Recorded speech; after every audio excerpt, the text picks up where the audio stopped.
Good morning, everybody, and welcome to our webinar entitled Assessing Emerging Bioethical Issues in the Application of Big Data and Artificial Intelligence in Clinical and Translational Research Involving Underrepresented Populations. We're delighted that you're here to join us today and are looking forward to a stimulating session. It's my distinct pleasure to introduce my friend and colleague, Dr. Marjorie Gondry-Lewis.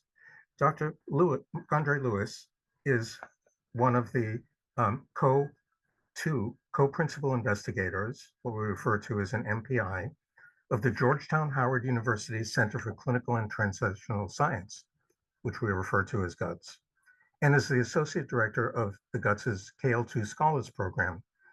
As a PI, she helps lead translational innovations for transformative health approaches in our region and nationally. Dr. Gondry-Lewis is also the Associate Dean of Faculty Development and Chief Justice, Equity, Diversity, and Inclusion Officer at the Howard University College of Medicine. In this capacity, she develops programs that promote faculty career development and advancement in a culture that values, supports, and enhances diversity, equity, inclusion through the lens of justice in all professional relationships. Dr. Gondry-Lewis's developmental neuropsychopharmacology laboratory investigates mechanisms of drug addiction and the brain reward pathways impacted in neuropsychiatric disorders. Her work also focuses on the developmental impact of early life stress and toxic stress exposure on later onset or neuropsychiatric disorders, substance use disorders involving alcohol, nicotine, and opioids, among others. Very importantly, Dr. Gondry-Lewis serves as mentor to scientists at all stages of their career and is devoted to training and nurturing the next generation of researchers, both locally and nationally. It is my pleasure to introduce my colleague, Dr. Gondry-Lewis. Marjorie? Thank you very much, Mark. Good morning, everyone. It's always weird to be talked about and to listen to people talk about you, but it's my pleasure to be here. Thank you for the lovely introduction. And Dr. Jane Otato and team, thank you for the invitation to talk briefly about GUTS. The primary purpose of GUTS, as Dr. Blackman indicated, the Georgetown Howard University Center for Clinical and Translational Science, is to provide the appropriate infrastructure to build and to sustain translational science capacity at our institutions. We concentrate on building the translational workforce. We educate scholars so that they employ a translational mindset to their work. We engage with the community in everything we do. After all, they are the people whom we serve. And importantly, we provide consultation and support so that our research, the long-term impacts of our research, reflects and embodies these goals. I'll just do a plug to invite you to go to our website, the GUTS website, Georgetown Howard, ctsa.org, if you're interested in learning more about all of the different services and ways that we engage. I couldn't possibly do it justice here. This event is organized by our REX Core, what we call REX, Regulatory Ethics, Knowledge, and Support Core. Their purpose is to emphasize and promote the integrity of research and to continue to build and trust between the public and the research, because that is key. So beyond REX, all of our institutions, and I neglected to say that the GUTS is a partnership between Georgetown and Howard Universities, as well as the VA Medical Center, the MedStar Research Institute, and Oak Ridge National Laboratories. And so this wonderful program includes our institutions and a great many of our cores who have come together to put it together and to talk about bioethics and community engagement. AI, artificial intelligence and machine learning is a field that is exploding in its use and applicability. But for healthcare and healthcare researchers and providers, we must exercise thoughtful consideration and approach it with care. So this programming is timely and has included a series of, if you look at the schedule, a series of really important topics for us to consider and for us to mull over. So carving this time out just for that purpose is really critical to move forward with our translational endeavor. So again, welcome to this wonderful, exciting event to discuss artificial intelligence and machine learning. Next, it's my pleasure to introduce Dr. Blackman, who will be the moderator of the session for the entirety of the rest of the day. Dr. Blackman is actually a valued colleague. I've come to know him really quite well within the past year or so or more. He is a senior physician scientist. He works at the Washington, D.C. VA Medical Center. He's professor of medicine and rehabilitation medicine at Georgetown University and serves on the executive committee of GUTS. Of course, Dr. Blackman, as an endocrinologist and as a gerontologist geriatrician, he has many, many grants, extensive grant publication and experience in all phases of translational research, in research mentoring and research administration. His clinical translational research is related to endocrine and metabolic changes in healthy and unhealthy aging adults. Well, if they're aging, they're adults, but in healthy and unhealthy aging individuals and in patients with age-related sarcopenia, chronic kidney disease, and traumatic brain injury. He also uses AI to study geriatrics, heart failure, opioid use, and long COVID, and serves as the chair of the DSMB for a large NIH-funded clinical trial and has served as reviewer for other grants as well as on the clinical trials advisory panel for the National Institute of Aging at the NIH. He is professor of medicine, as I said before, and rehabilitation medicine at Georgetown, and represents our VA in the GUTS Executive Committee. Please help me welcome Dr. Blackman, everybody. Welcome. Thank you, Marjorie, very much. It's my pleasure. So the objectives today, we really are very excited about today's webinar because we have a really distinguished group of speakers who will also serve as panelists. And my friend and colleague, Dr. Williams, will be moderating that panel later this afternoon. Our learning objectives are several. They are to describe recent advances in AI and BD with applications in clinical and translational research, which is what we're about. To understand the unique ethical challenges raised by AI and BD in health research and service. To recognize how principles of AI trustworthiness apply to health disparities research and practice. Really important topic, which you'll hear more about. To understand how AI and BD incur biases, implications for structural justice, and their disproportionately negative impact on underrepresented populations, a major focus of what today is about. To identify approaches and tools for ethically sound risk assessment and mitigation strategies to address biases, burdens, threats, and harms associated with AI and BD implementation in CTR, clinical and translational research. Those are the goals of today.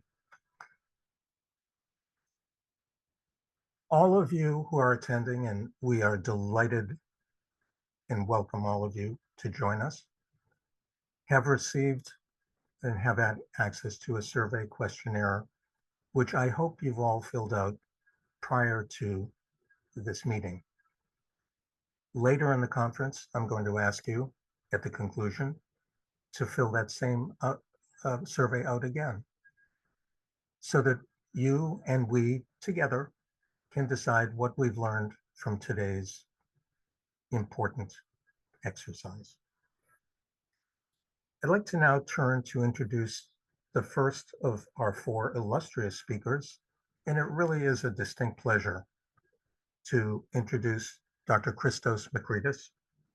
Dr. Makridis serves as a very senior research advisor at the VA's National Artificial Intelligence Institute, representing the entire Department of Veterans Affairs, which has a huge commitment to this topic, as does Dr. Makridis.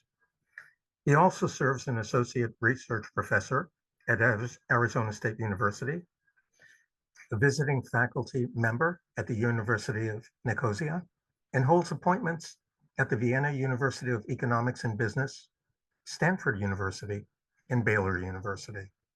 And he has a long and distinguished academic record. Dr. Christos has published more than 60 peer-reviewed articles in economics, finance, and computer science, and has doctorates in economics and management science and engineering from Stanford University. Dr. Makridis will be talking about the use of AI for clinical and translational research, recent developments, and give us the 30,000-foot view to begin this important discussion. Christos, if you would, please. Thank you so much. And thank you, Mark, for the kind introduction, the words, Marjorie, for kicking us off, everybody that's played such a role in bringing us together. I think there's two things just to set the stage that I think are important to note. One is that, as Marjorie mentioned, there's just been such a surge of interest around AI. And so being able to discern the signal from the noise is really important. And I think that's going to be something that we all come out of today learning a little bit more. And I'm certainly excited to hear from others that are part of the conference. Number two is that I think it's important to come to these lessons together. And there's not as if there are certain people that know everything in the world and that everything has been answered. No, we're scientists. We're trying to come to these conclusions together. And I think that aspect of community was a really important one that Marjorie mentioned. So without further ado, let me kind of kick off on my slides. And I think that one of the key points that I'm going to want to convey is to get into the details around just a few case studies around how we've been using AI, because at least the way that I've always learned has been through example and deconstructing examples. At a really high level, why has there been such a big focus on AI at the VA? The National AI Institute was developed and established in December of 2019 under Gil Alterovitz's leadership. He's been our director since the beginning.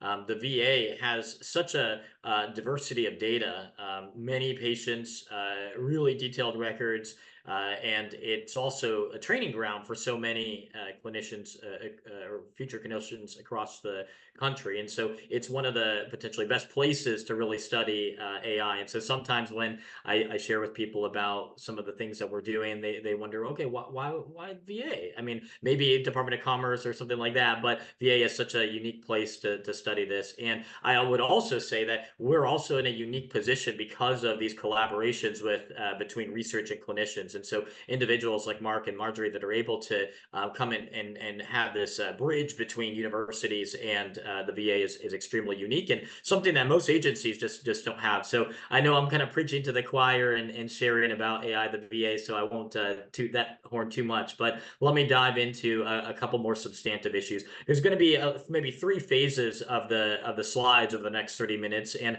I want to leave a little bit of time for some Q&A, although obviously there will be a panel at the end. And I want to encourage people, if at any point you have a question, put those in and we will get to them and we'll monitor it. But at a high level, the first phase I wanted to get into is this concept of AI ethics. And so within the VA, we've tried to pioneer some work around trustworthy AI. And so there are different principles that define what is a trustworthy AI system. And so there has been approval around the Data Governance Council. The DGC has approved some of these trustworthy AI principles. That was really formalized in July of 2023. There have been a number of executive orders where the VA has played a critical role in kind of leading the charge across other agencies, and we've been collaborating with other agencies as well.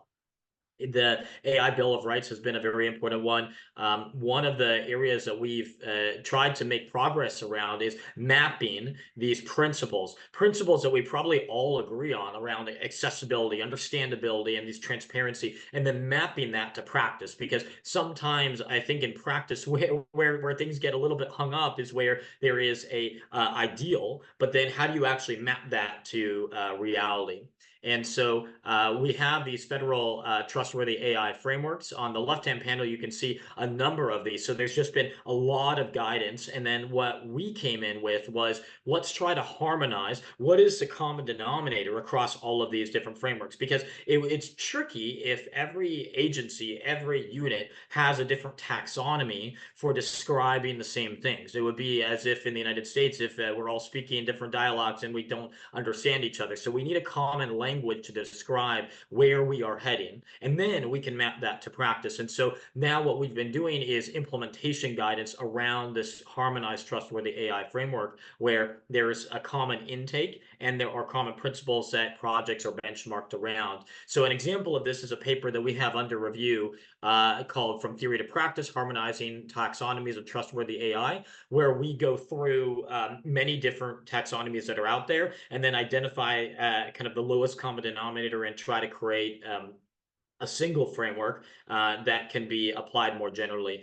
It's actually kind of funny because we did this process a little bit manually, but then we also used a little bit of language modeling and AI to actually identify the common denominator. So we were searching textually across the different taxonomies, and this was pre ChatGPT 4. So we did it maybe a little bit the hard way, and the part of the paper in the appendix has the AI version, but a lot of it actually was just a matter of putting in the time to identify common themes and then coming down to it. But this has been an important issue at a macro level, because when you think about advances in AI, sometimes we just jump to the algorithms. But one of the reasons why this conference and convening is so important is that you can't jump to the substantive algorithmic part if we don't have a common vision about where we're going. And so that's one of the things that I don't want to spend too much time on, because other people are going to cover it, but I just wanted to put a little bit of a shout out about some of the progress that we've made.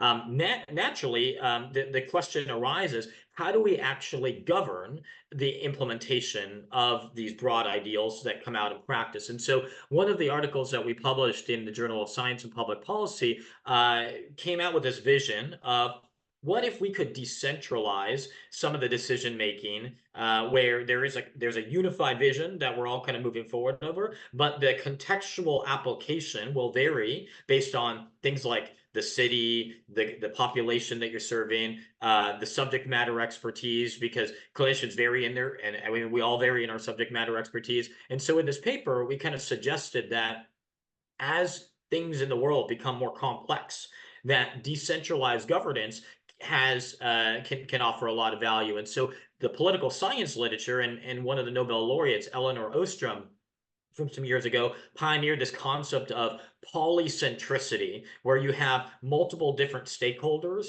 that are all kind of working together in tandem, and there is some sort of participation and civic participation or consensus making, where each person kind of has a vote around that final process. And so just to make ideas a little bit clearer, we had this small visualization where you kind of have society at the top level, AI systems at the bottom level. And I mean, obviously we can think about this in different ways. You can flip the two, but the key point is that you have at the two sides of the spectrum, society and AI systems. In the middle are these questions around, well, what algorithms are you actually using to mine the data? So going from simple gradient descent to more complicated, you go XGBoost and all the deep learning methods. And so there is that algorithmic layer, but then there's the ethical layer and then the societal legal layer.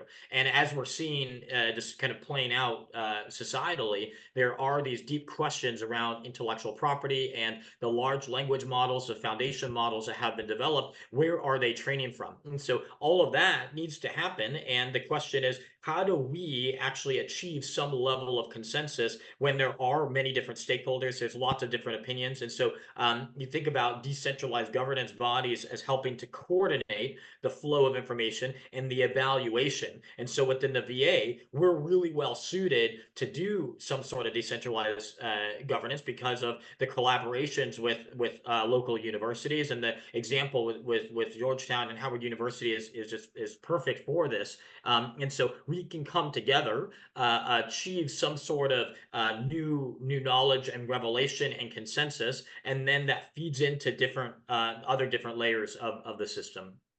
So the next phase that I wanted to go into about some recent advances that we've been making within the VA and within the NAII is more around the training of data scientists and AI specialists, and where are we with that? The third phase that I'm going to go into after this is actually delving into some clinical use cases of AI. But again, I'm kind of starting from the kind of ethical and top meta level, and then going down to how are we actually training people, and then how are we actually deploying AI systems. And so one of the initiatives that we have is something called Aspire, which stands for All Services, Personnel, and Institutional Readiness Engine. And so the idea is motivated by this challenge that the federal government has long faced around hiring and retaining talent. And so the federal government, in our view, the federal government isn't necessarily going to be able to compete with a Google or Meta on being able to offer the highest salaries, but we might be able to offer other non-wage amenities like learning and development opportunities, rotations across a wide spectrum of roles, mission, and being able to fit into something that is deeply impactful and transformative for society. And so this initiative called Aspire is an AI-driven, content-agnostic personnel assessment and upskilling platform designed with these trustworthy AI principles in mind. And so we're trying to help federal workers gain access to additional learning and development opportunities so that we feel like so that we not only feel, but that we are progressing. Because sometimes I think this is true, regardless federal, private sector, we can sometimes feel like we plateau in our careers. So how does AI actually help facilitate learning? AI isn't just about making Netflix recommendations better. It's also about needs assessment. So the way that we do this is somebody will come onto the platform, and there are assessments, personalized assessments that evaluate how much you actually know, your actual competency around a particular subject matter expertise. And so depending on where your manager, supervisor, and you yourself feel like you want to go and what gaps you want to fill, it'll assess you, and then it will provide a bit of a roadmap to how to get there. And so this is an example of how AI can be built with ethical principles in mind, but then be deployed to actually facilitate the learning objectives and the actual quality improvement objectives at an organizational and then across USG wide. So why is this important? Well, we have been doing some work with the company called Lightcast. For those that don't know, Lightcast is a they're sort of a data aggregator. They used to be called Burning Glass Technologies. They merged with a company, or they acquired a company called EMSI, rebranded as Lightcast. And so what they do is that they scrape every online job posting. And so think about that, like every online job posting that has been basically released since 2007, and the data is actually best from 2014 onward. they scrape. And the beauty of this, and again, this is where AI comes in, and this was before it entered the kind of social zeitgeist with ChatGPT 4, is that they mine the text of the actual job posting, so they can see what skills are listed, the educational requirements, the experience requirements, who's posting it, the location of the posting, and so on. And so we have this paper that we're going to release in the near future called Measuring and Understanding Differences in Private and Public Sector Technology Jobs, Evidence from AI Job Posting Data. And so in this, we benchmark federal and private sector AI job postings and try to understand and just really underscore the urgency that the not only the VA but across the federal government that we have in terms of like catching up and really training and upskilling workers specifically around AI. So I'm going to show you a series of plots that I think are highly motivating. I'm not going to get into detailed tables, but I think at a visual level you'll be able to see why this is sort of an imperative. So the blue line is showing for the private sector the fraction of job postings that are defined as AI. And then the red is showing for the public sector. And so what you can see is that there's a discrepancy. It's less than, I mean, it's less than half as much as the private sector. And we could update this data and probably persist. But number two is that there are certain spurts within the private and public sector around job postings for AI. But when you actually look at the underlying agencies that are driving this, it's like the NSA. It's some of the intelligence community. And so we really believe that there is a need, and there are a particularly important window of history that we're in to really build up the AI workforce, the data science workforce, and webinars like this and all the intellectual capital and organizational capital that goes into facilitating webinars like this is crucial for narrowing that gap. Another part of this equation, of course, is the compensation. So although I motivated it by saying that USG might not necessarily be able to like outpay a Meta or whatever technology company in terms of the average wage, we can compete in other ways, but still salaries have to be up to a certain standard. I mean, if somebody is earning 40K when they could earn 300, 400K in the private sector, that will discourage people. And so this is showing you the posted wage in the private sector versus the public sector for AI jobs. And you can see that it's again about half. And then on the right-hand side, it breaks it out by major industry classification, by NAICS code, North American Industry Classification Code. And again, shows that most of the private sector is actually in really strong convergence. So if you saw divergence in the private sector with all those other lines, that would indicate that maybe there's not a kind of a settled private sector wage, but here it just kind of show that it is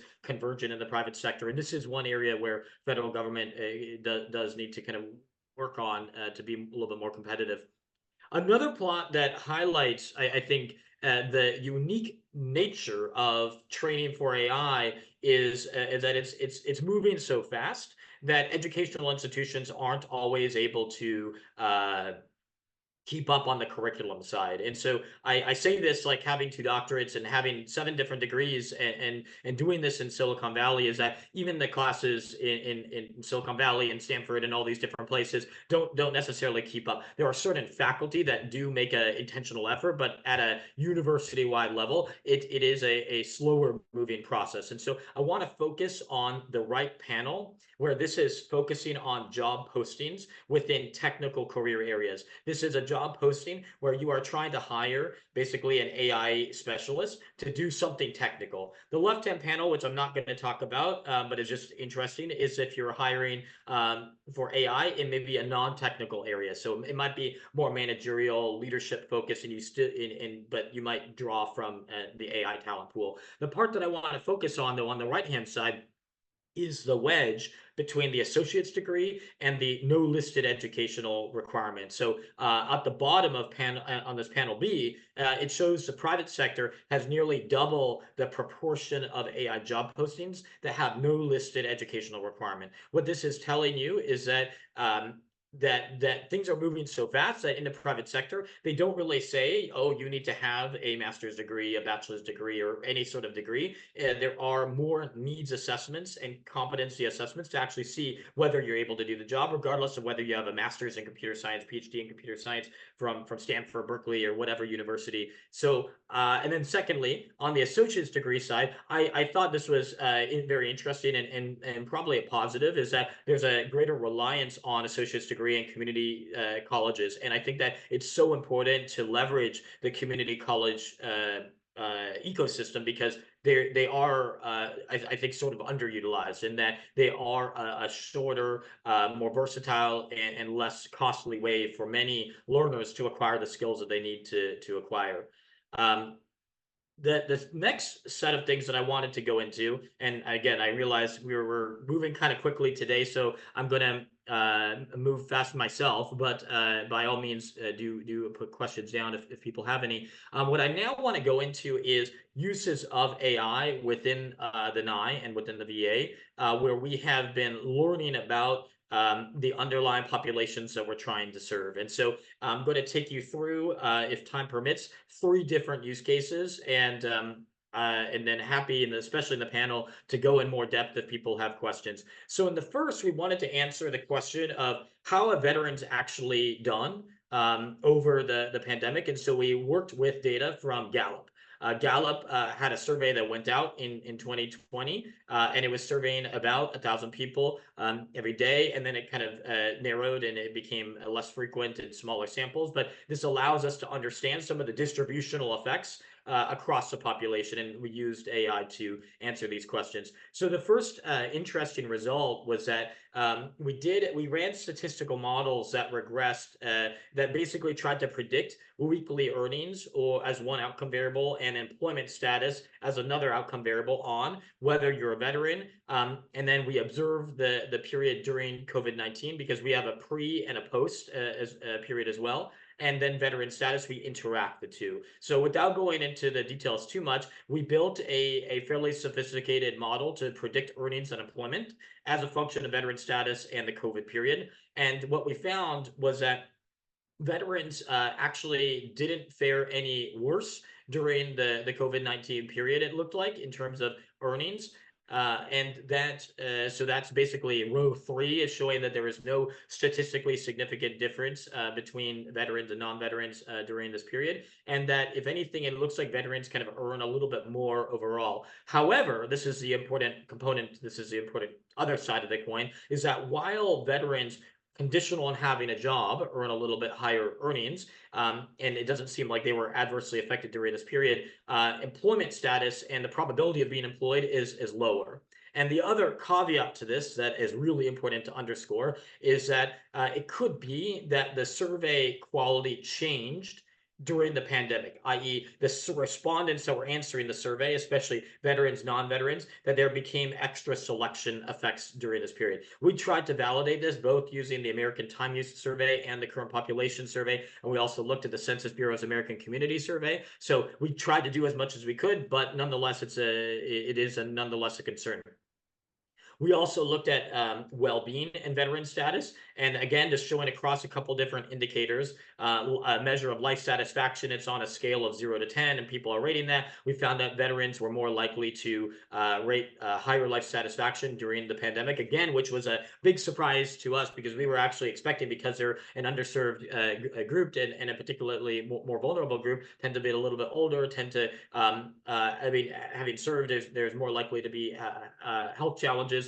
We were very surprised by this result. And then we vary the model that we run it on. So we sequentially add additional controls. We add on occupational fixed effects and various kind of controls that drill down to the same, so that you're comparing people within the same occupation. You don't want to compare a veteran that's in a managerial position with a veteran that's in a retail position, for example. And so we vary these controls, and those results are borne out.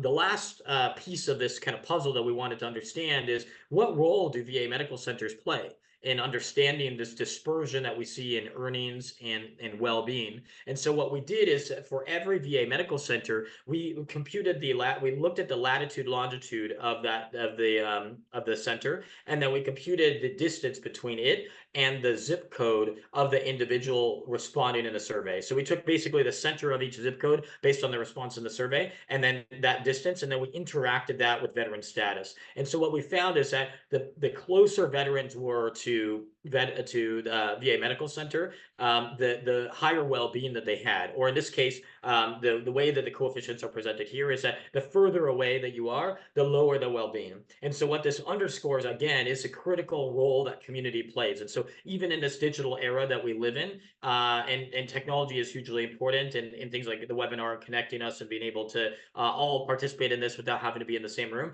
that's deeply important, but also the importance of social capital and of community. And in some other work that we've done, we looked at we looked at measures of quality of the VA medical center, and then we found that, not surprisingly, I think sometimes in economics and in areas of social science, sometimes we come up with this result where it's like you ask 10 people in a room, and they're like all 10 would say, "Oh, of course that would have been the result." But sometimes actually proving it takes a lot of work. So we found that the higher quality VA medical centers were also much more predictive of things like entrepreneurship and success over the COVID-19 period.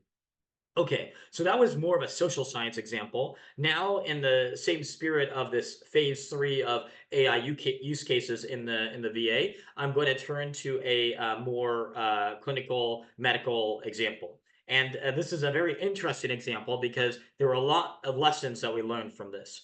So during the pandemic, like many research groups, we wanted to understand and build a predictive model to around mortality.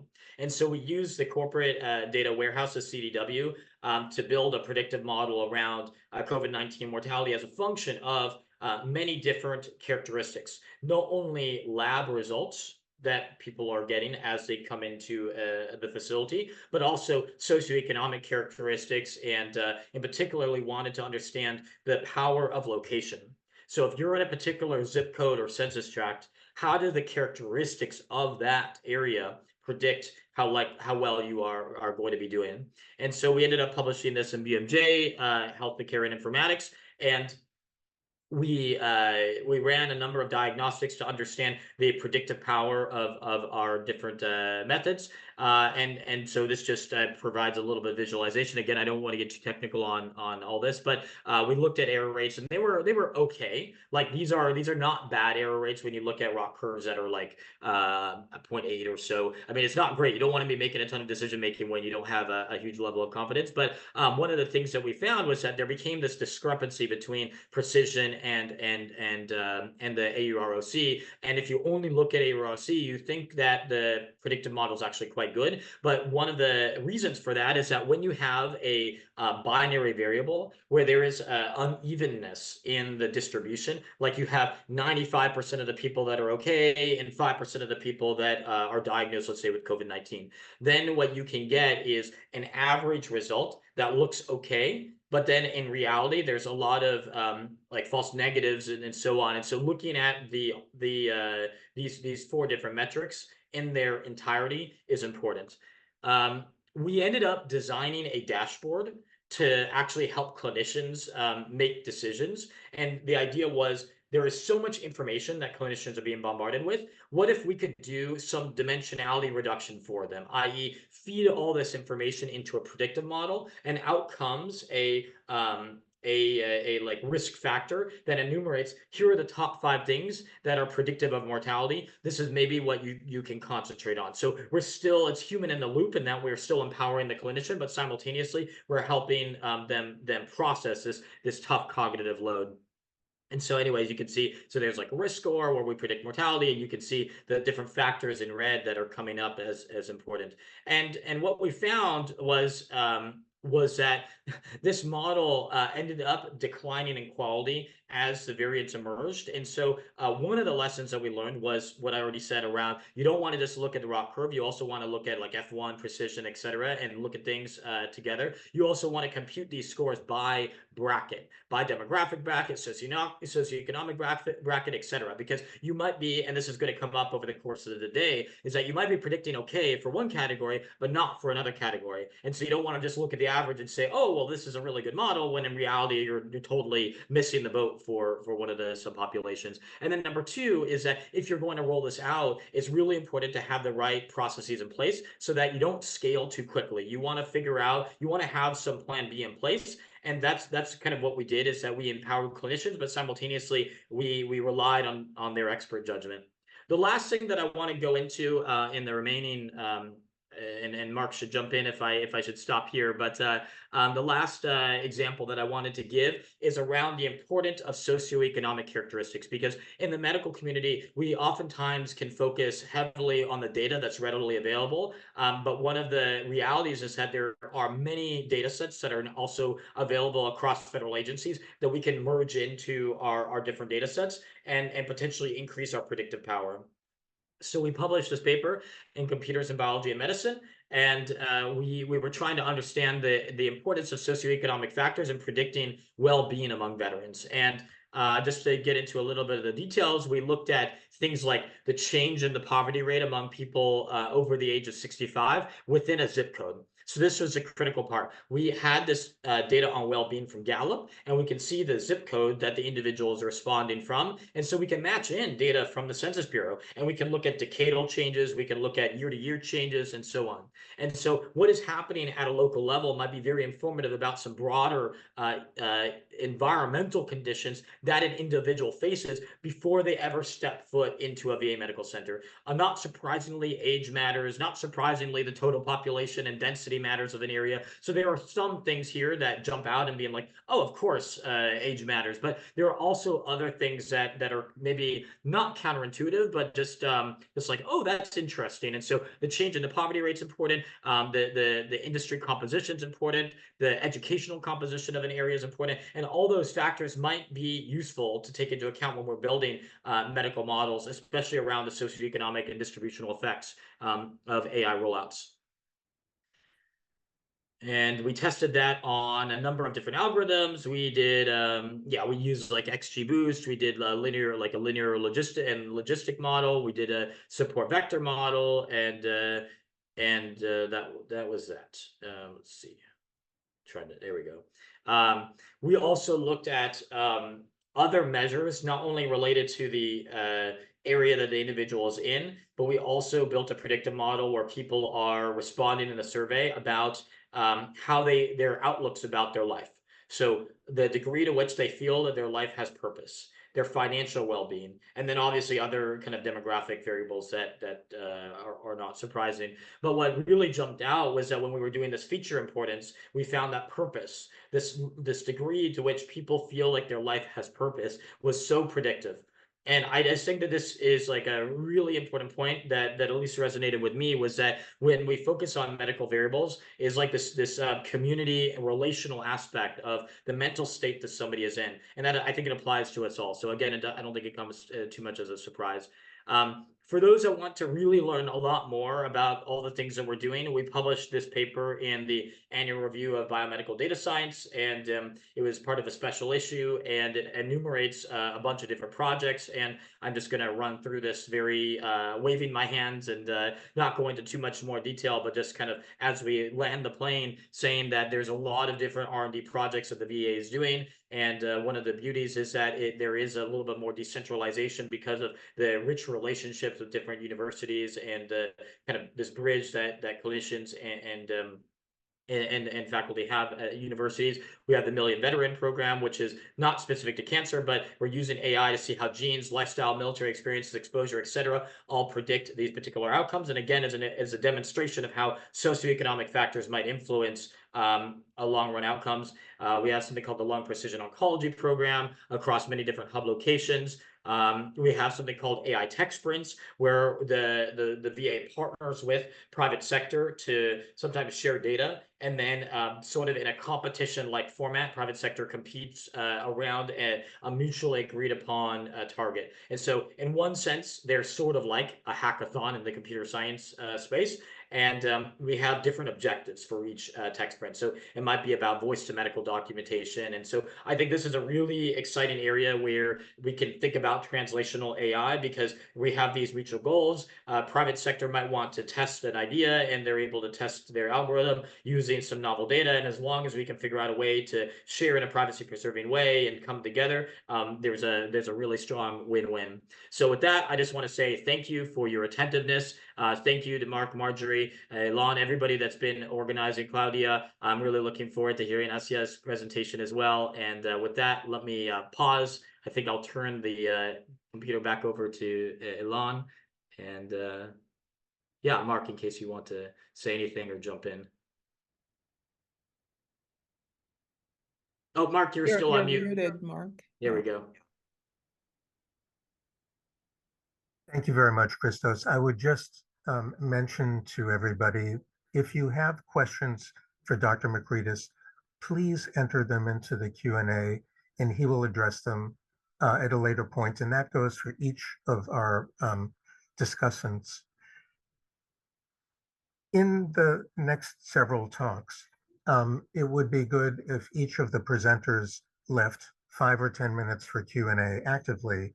But as I say, if there is not enough time, please put your questions in the Q&A section. They will be answered. And of course, there's going to be a panelist discussion with all these same speakers later this afternoon. So there will be a lot of opportunity for give and take. So it's now my pleasure to again introduce another friend and colleague, Dr. Asia Paskalev, who's going to be talking about ethical challenges arising from the use of big data and AI in health research. And Asia's talk really nicely follows the overview that Christos just gave, as do the subsequent several talks. Dr. Paskalev is an associate professor of philosophy and director of the interdisciplinary bioethics program at Howard University. She is a very important member of the steering committee of the GUTS and serves as the ethics co-chair and co-director for our regulatory and ethics and knowledge support components of the GUTS.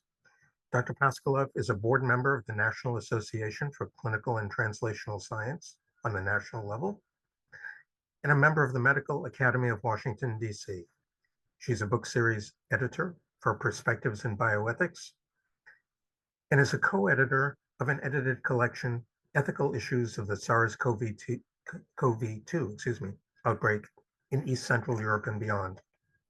Asia has extraordinary expertise in biomedical ethics, moral philosophy, applied and professional ethics, including, importantly for today, research ethics in the ethics of biotechnology, ethical theory, and the philosophy of death and dying. She has multiple publications in her areas of expertise, and in 2004, Dr. Paskalev became founding director of the Bulgarian Center for Bioethics, based in Sofia, Bulgaria. Asia, it's a distinct pleasure. We look forward to your presentation. Thank you very much for this kind introduction, Mike, and thank you to Dr. Makridis for kind of outlining for us the range of various applications, specific examples of applications of AI and big data, so that now we can build on this and look at some of the ethical aspects of it. And I believe I need to begin sharing my screen at this point. Let's see, I think this is it. Yes. I think this is what I would like to present to you today. I hope that we can now all take a look at my slides. And we promised to touch on some of the important objectives for the day. So I would address specifically the unique ethical challenges raised by artificial intelligence and big data in health research. hopefully we'll kind of look at the ethical aspects of bias. And I would like to really delve a little bit deeper into the issue of bias in artificial intelligence and big data, and hopefully outline some potential, pathways to minimize bias and eliminate it to the extent possible. But I believe the best way to begin is through maybe an illustration of some of the problems here. And as you could see, I start with some images. This comes from a study by Estima Sharani and a group of scientists who looked at the quality of global health publications, specifically from the perspective of bias and stereotypes. And what they discovered is that there is a lot of racist imagery that possibly unconsciously dominates publications on global health and spreads messages that are morally and politically, socially problematic. So in response to this, a group of scholars, interdisciplinary group of scholars from Oxford University, Antwerp, University of Nagasaki, designed an experiment to actually harness the power of AI to eliminate bias in such publications by specifically designing prompts that are neutral with respect to cultural bias and stereotypes that dominate the field. And the results were published in 2023 in the Lancet Public Health. So what I'll be sharing next are some of the images that they received or produced as a result of the prompts. So I begin here with the prompt at the top, and then under the prompt, you could see the image that the AI system generated. In their case, they were using a particular tool, which is called the Midjourney Bot version 5.1, which was released in 2023. So it's a fairly recent tool. And what they requested of the tool was to generate specific images that are the type of imagery photojournalism uses. So as you could see, the first prompt asks the AI to generate a group of sick and poor white children in the style of photojournalism, and this is what we get. The second prompt asked the AI to generate a group of Black African doctors in the style of photojournalism, and it was pretty successful in doing that as well. Now, where things get really interesting is when the roles began reversing with respect to the power dynamic of the image. And this resulted in a number of incorrectly generated images that were, highly loaded with, racist and culturally inappropriate messages. So again, if you look carefully at the image of picture 3, the prompt there is African doctors administering vaccines to poor white children in the style of photojournalism. However, what the picture underneath shows us is, of course, a lack of white children, and the African doctors are administering the vaccines to African children. That's what the algorithm was able to find and generate online. Figure number 4. The prompt was for to depict a Black African doctor helping poor and sick white children in the style of photojournalism. And as you could see, there is a big discrepancy there as well. The doctor is more or less has Caucasian features.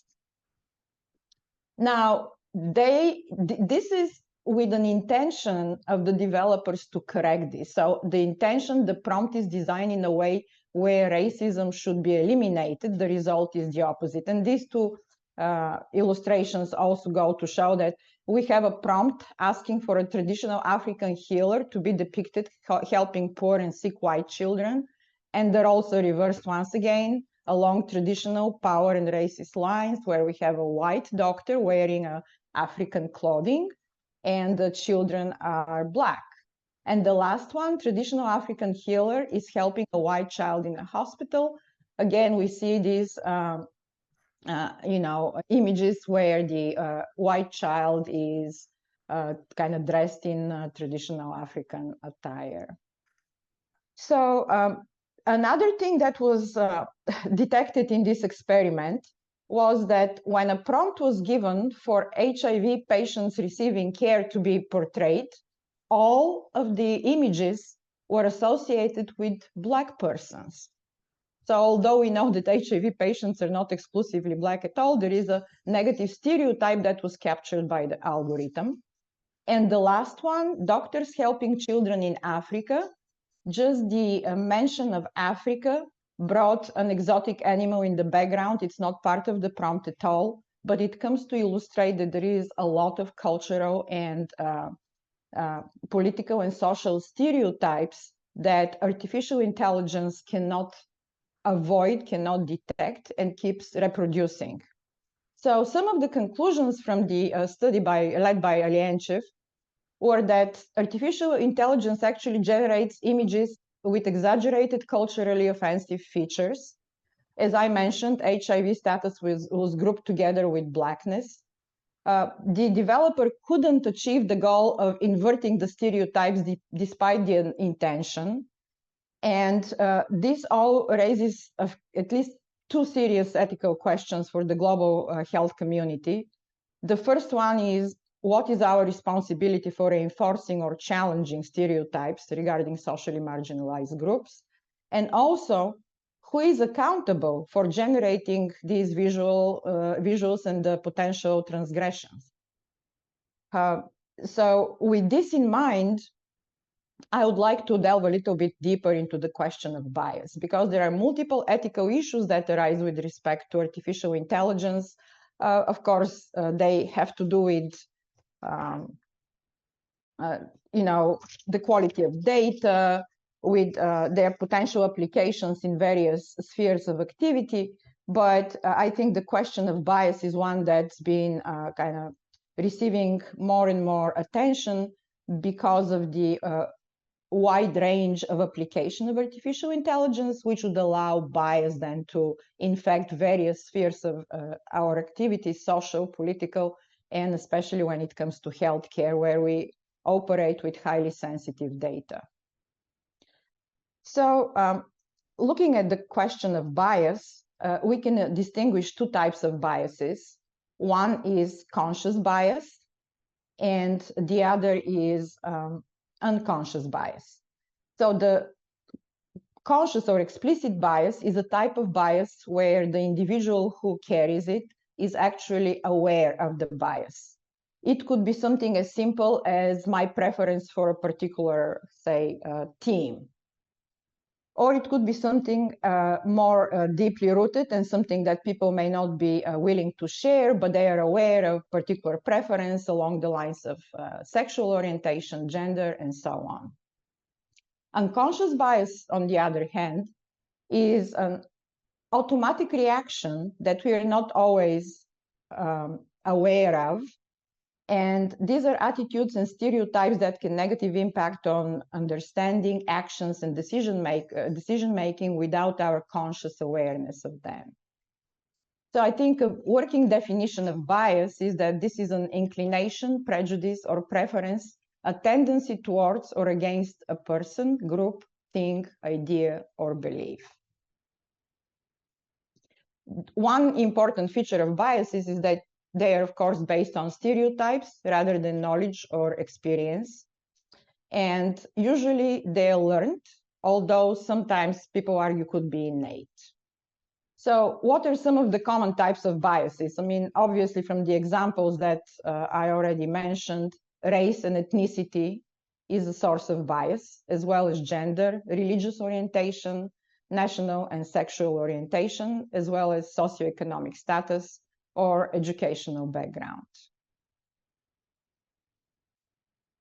So why is bias an ethical problem, and why the discussions of bias have begun to be more and more kind of lively and widespread? Well, clearly it can harm those that are discriminated against, But beyond that, it could actually harm everyone in society by reducing the economic and social participations of various groups through discriminatory practices. It also reduces the usefulness and adoptions of artificial intelligence for business and research, and generates mistrust and inaccurate results. So there is a level of mistrust in the technology itself, but also when we operate with data that is infected by bias, the results are not going to be accurate. So identifying bias is a problem that scholars and cognitive scientists have been working for a while.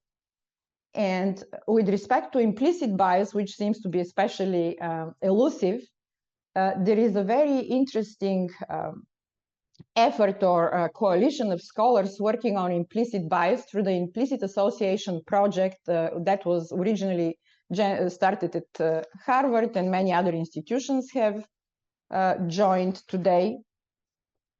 So if you are interested in learning a little bit more, I wish we had the time to actually together go to the website, maybe test some of our own biases. But I have the link here to the Implicit Association test at Harvard University. And we could all, spend some time later on maybe discussing the test. I'll say a few more words about the test later. Another way of identifying bias, of course, has been through field experiments. And one very interesting experiment took place in 2003.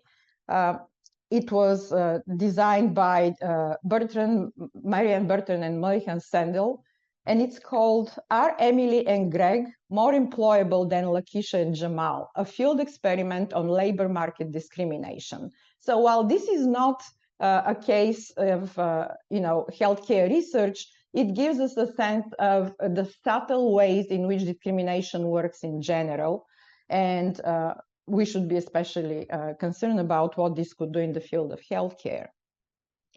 So what the experiment discovered was that when resumes, identical resumes of individuals were sent to employers named under explicitly, Caucasian names or names that are typically associated with persons of African American descent, the white names received 50% more callbacks for interviews.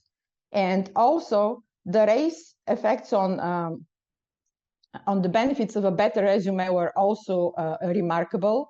It turned out that for white names, a higher quality resumes elicit 30% more calls, whereas for African Americans, even a stronger resume elicited a far smaller numbers of calls.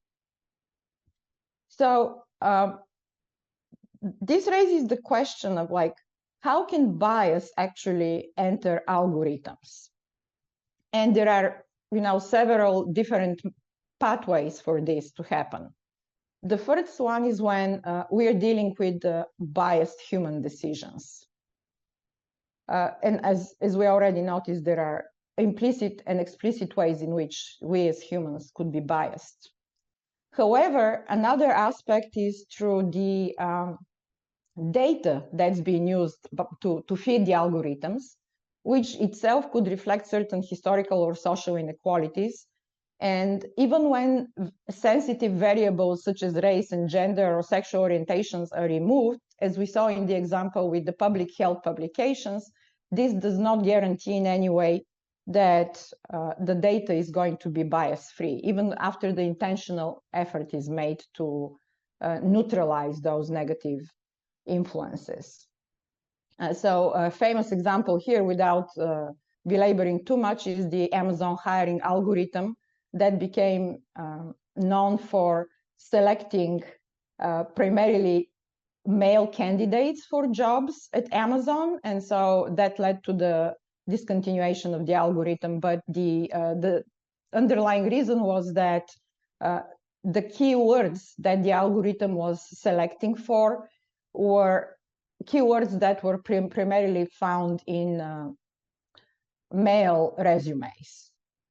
And that's why even without sex or gender as part of the criteria, it was kind of subconsciously selecting the male resumes, the male candidates.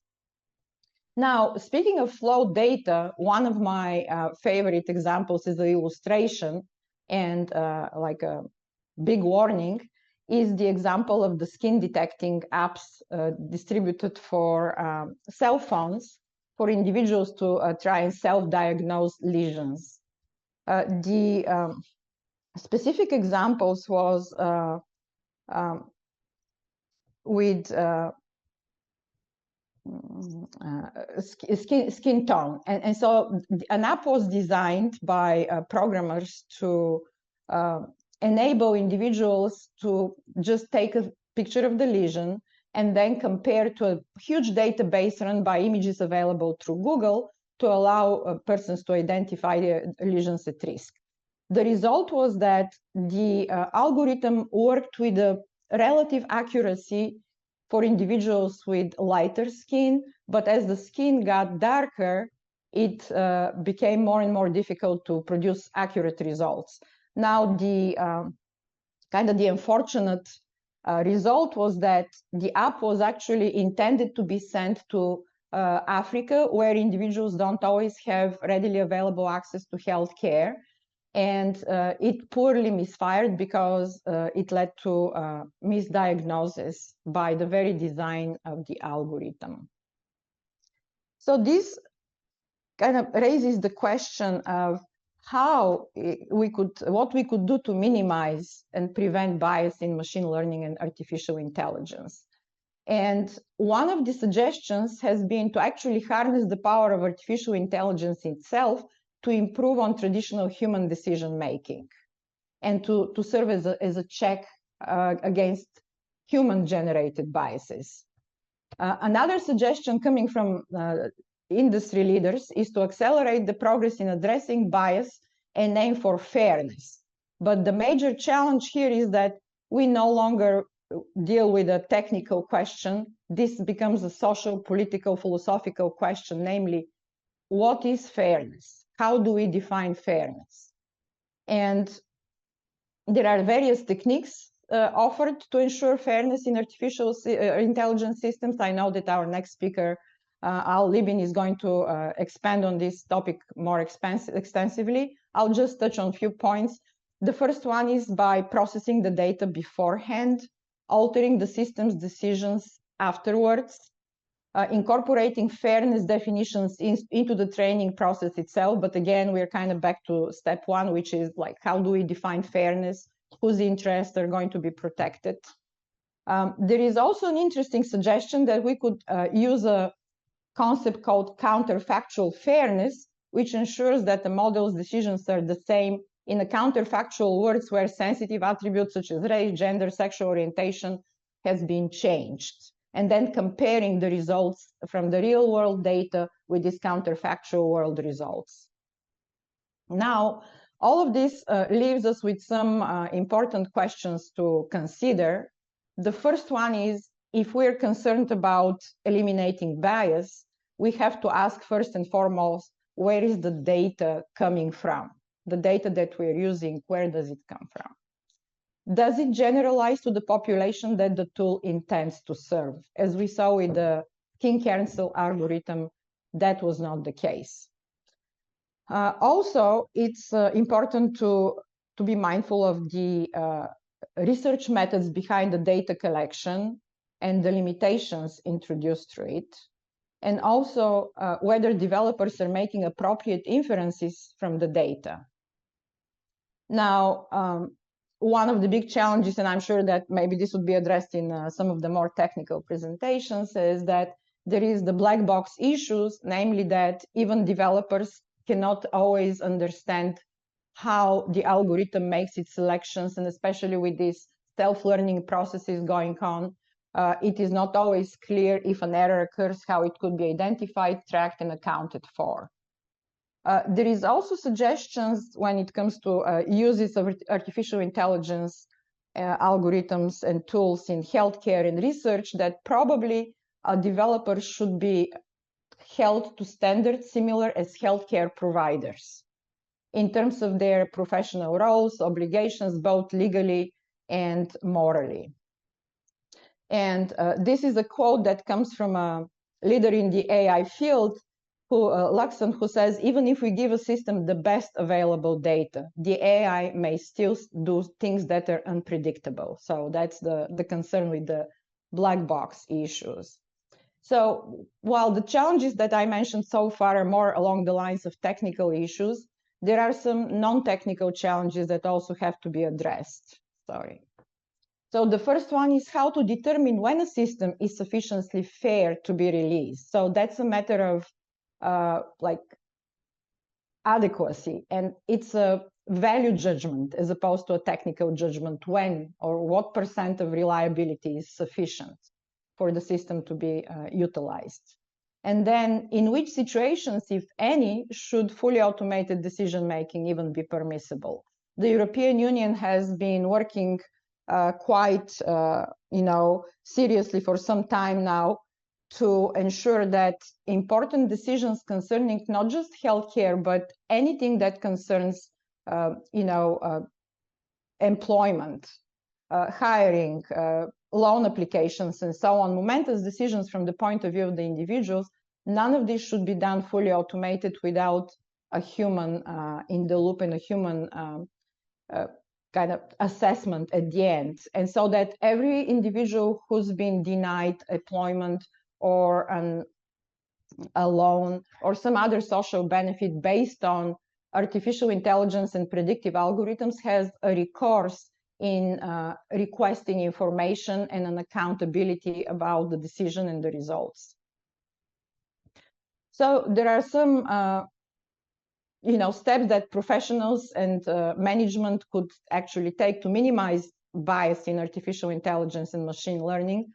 And some of the suggestions are that we all have an obligation to stay up to date in the field of research with respect to the technologies. There are a number of resources from the Partnership on AI to the Alan Turing Institute's Fairness, Transparency, and Privacy Group.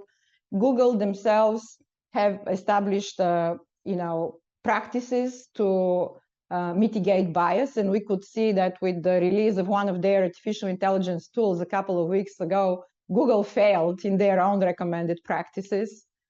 But another way to consider the issue is using technical tools and third-party audits within the industry, such as the IBM Fairness 360 framework, to allow to check for bias in the algorithms that a particular company or a unit intends to use.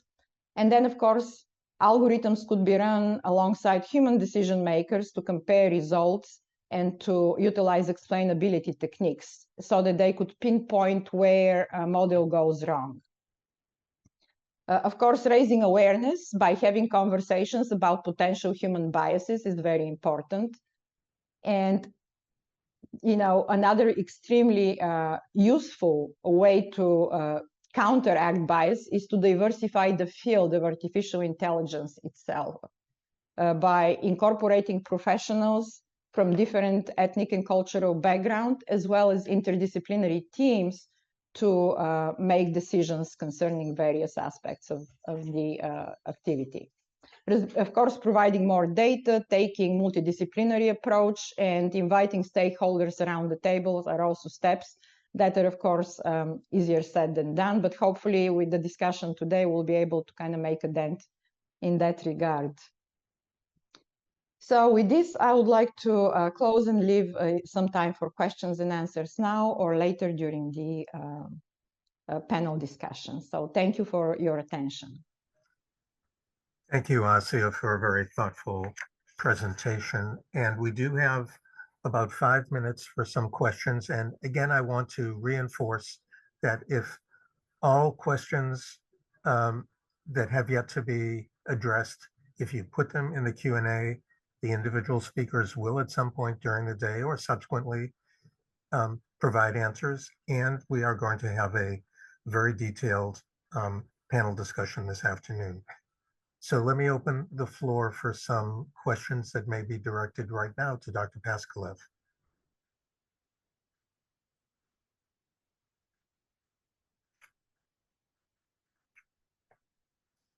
If not, I think we will turn to our next speaker before our break. And the next topic, of course, follows, as Asia had indicated, directly on Dr. Pascalev's talk, and that is Dr. Libben's talk, Bioethical Considerations for AI Trustworthiness in Health Disparities Research and Practice. And trustworthiness is the theme here that interacts with the ethical domain. Dr. Libben, my friend and colleague of longstanding, is a recognized expert on research methodology with more than 20 years of experience with data science and technology and applications in a wide variety of real-world healthcare settings.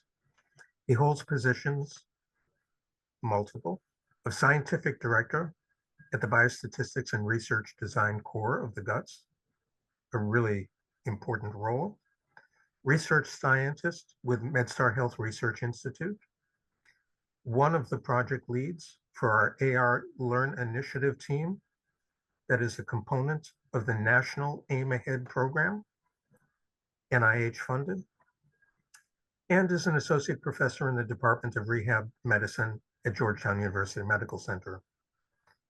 Dr. Libben has directed research on ethical dilemmas in cyber anthropology, robotic psychology and robot therapy, the use of statistical and ML predictive modeling in health risks identification, and developing methodologies for multimedia interventions for stress self-management, among many other really important real-world topics.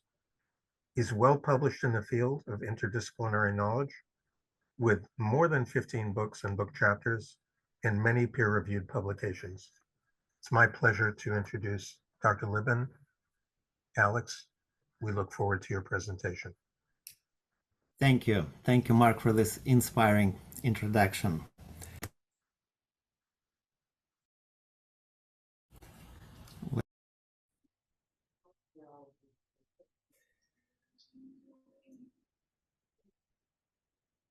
All right. Thank you also to my colleagues, Dr. Christos Makridis and Asia Pascalev, for very insightful presentations. And we continue along those topics. I would like here to present some ideas on how we interpret the AI trustworthiness. What is trust in the context of all those new emerging digital technologies?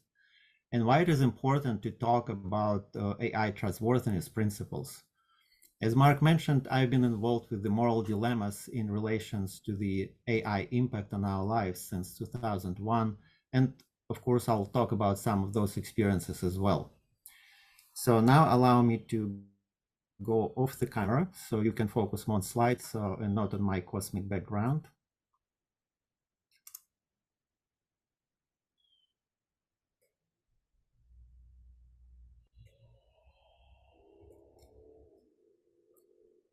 So the main thing is to understand what is trust and how this basic concept of trust is changing as AI technologies enter the life arena. We will learn about the trustworthy AI and its principles and how this thing can be measured when we talk about developing trustworthy machine algorithms.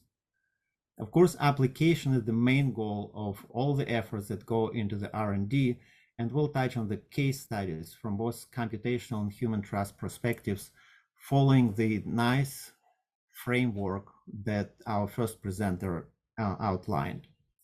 By the way, the picture you see is created by DALL-E, which is a large language model algorithm, also called generative AI, and it's part of the ChatGPT framework. So DALL-E, as a resemblance to the Salvador Dali, of course, is trying to show us how the learning objectives looks like through the AI perspective. As we go along, you will notice some other AI-generated images I played with. It is also an experiment of its own, focusing on how AI interprets the topics that we humans discuss. And what is most importantly, can we trust those AI interpretations? So before I start, not purposefully, but this talk is synchronized with the previous two talks, and especially with the presented VI framework on AI trustworthiness and the principles that underlie the AI development. So we're going to look through different levels of this framework. The concept of trust, and it's no big surprise, I'm sure, has been around for more than 2,000 years. I personally like the Oxford Dictionary definition of trust, reflective of the psychological nature of this vital tool. Trust is a firm belief in the reliability, truth, ability, or strength of someone or something.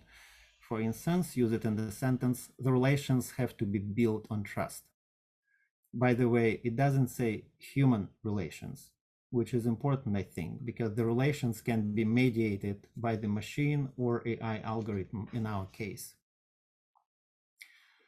It is virtually impossible to give an overview of all the topics that emerge in the just past 2 years that focus on the issues of trust and AI.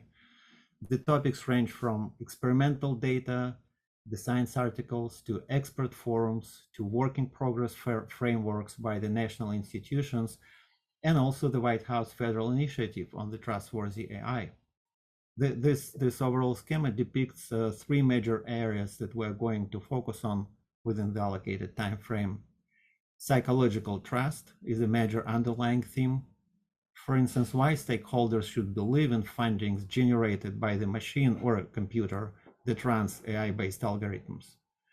We'll talk about the big data, which is prerequisite for using many, but not all, AI tools, and what are the trustworthy AI frameworks and big data research. Of course, we're going to talk about the metrics, some of the metrics at least, used in these approaches.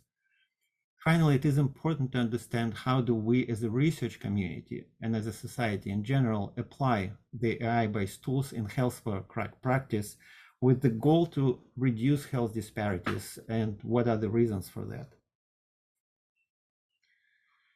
Trustworthy AI. So it refers to the development, deployment, the use of artificial intelligence systems in a manner that is ethical, secure, transparent, aligned with human values and societal norms. AI trustworthiness encompasses the qualities and measures that ensure artificial intelligence systems are reliable, capable of making decisions in a manner that is also aligned with the legal standards. So our friend Dali, producing this image, by the way, was complaining to me that creating a single image that comprehensively represents all institutions and groups working on AI trustworthiness principles is very challenging and virtually impossible due to the vast number and diversity of organizations involved. Indeed, we reviewed several key frameworks provided by the NSF, Institute for Research on Trustworthy AI, the European Union, the IEEE, the OECD, the Organization for Economic Cooperation and Development, our very own NIH, the NIST, National Institute for Standards, AI Resource Centers, and of course the innovative VA Institute for Artificial Intelligence. This is the key slide, so I'll spend some time on it, but not too much, because it was wonderfully explained in the first presentation how the principles works. So surprisingly or not surprisingly, after our analysis, the frameworks are strikingly similar in their content, arriving at 5 to 7 to 8 key components that are called trustworthy AI principles. So we briefly have here the summary following the image, the DALI image as well. So the trust, we're talking about the trust between humans and AI, right? So this is important to understand. And this trust involves unique considerations compared to trust, for instance, between humans.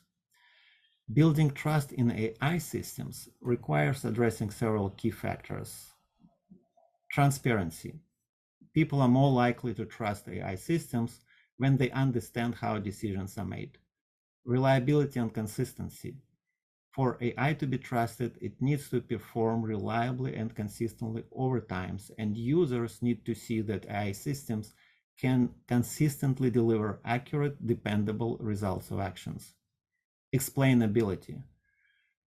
Explainability is close related to transparency, but focus more on the ability of AI to articulate its decision-making process. Fairness and bias mitigation that Asia explained in very good details. Trust can be severely undermined if an AI system is biased or unfair. Ensuring AI systems are designed and regularly audited for biases, and that steps are taken to mitigate any identified biases is crucial. Accountability and responsibility. Establishing clear lines of accountability and responsibility for AI decisions is essential for trust. Security and privacy.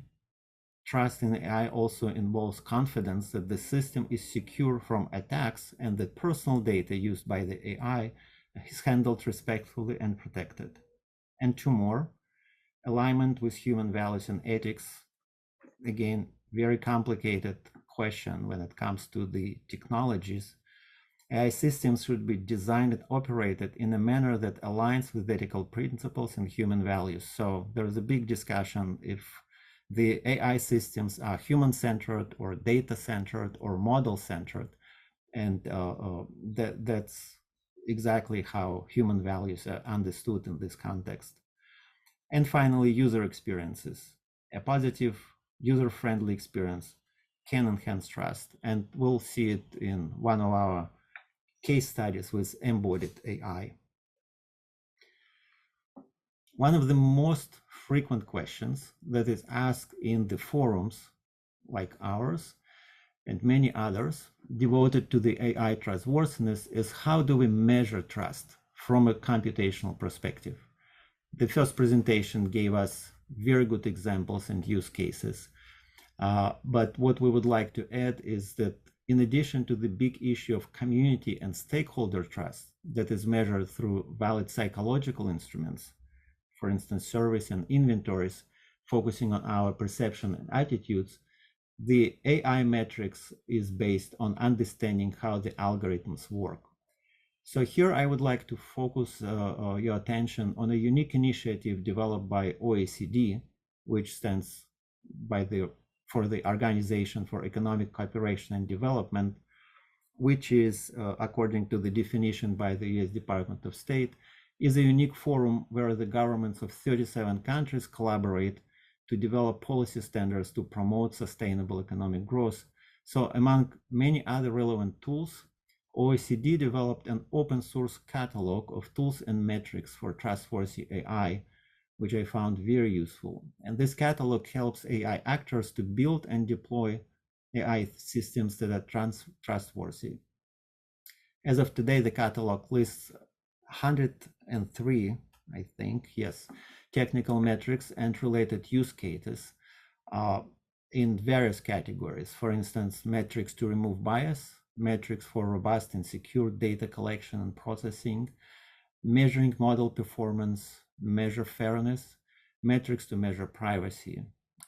So those folks who work in the development or doing experimental big data can look at the computational factors that cause, for instance, health disparities.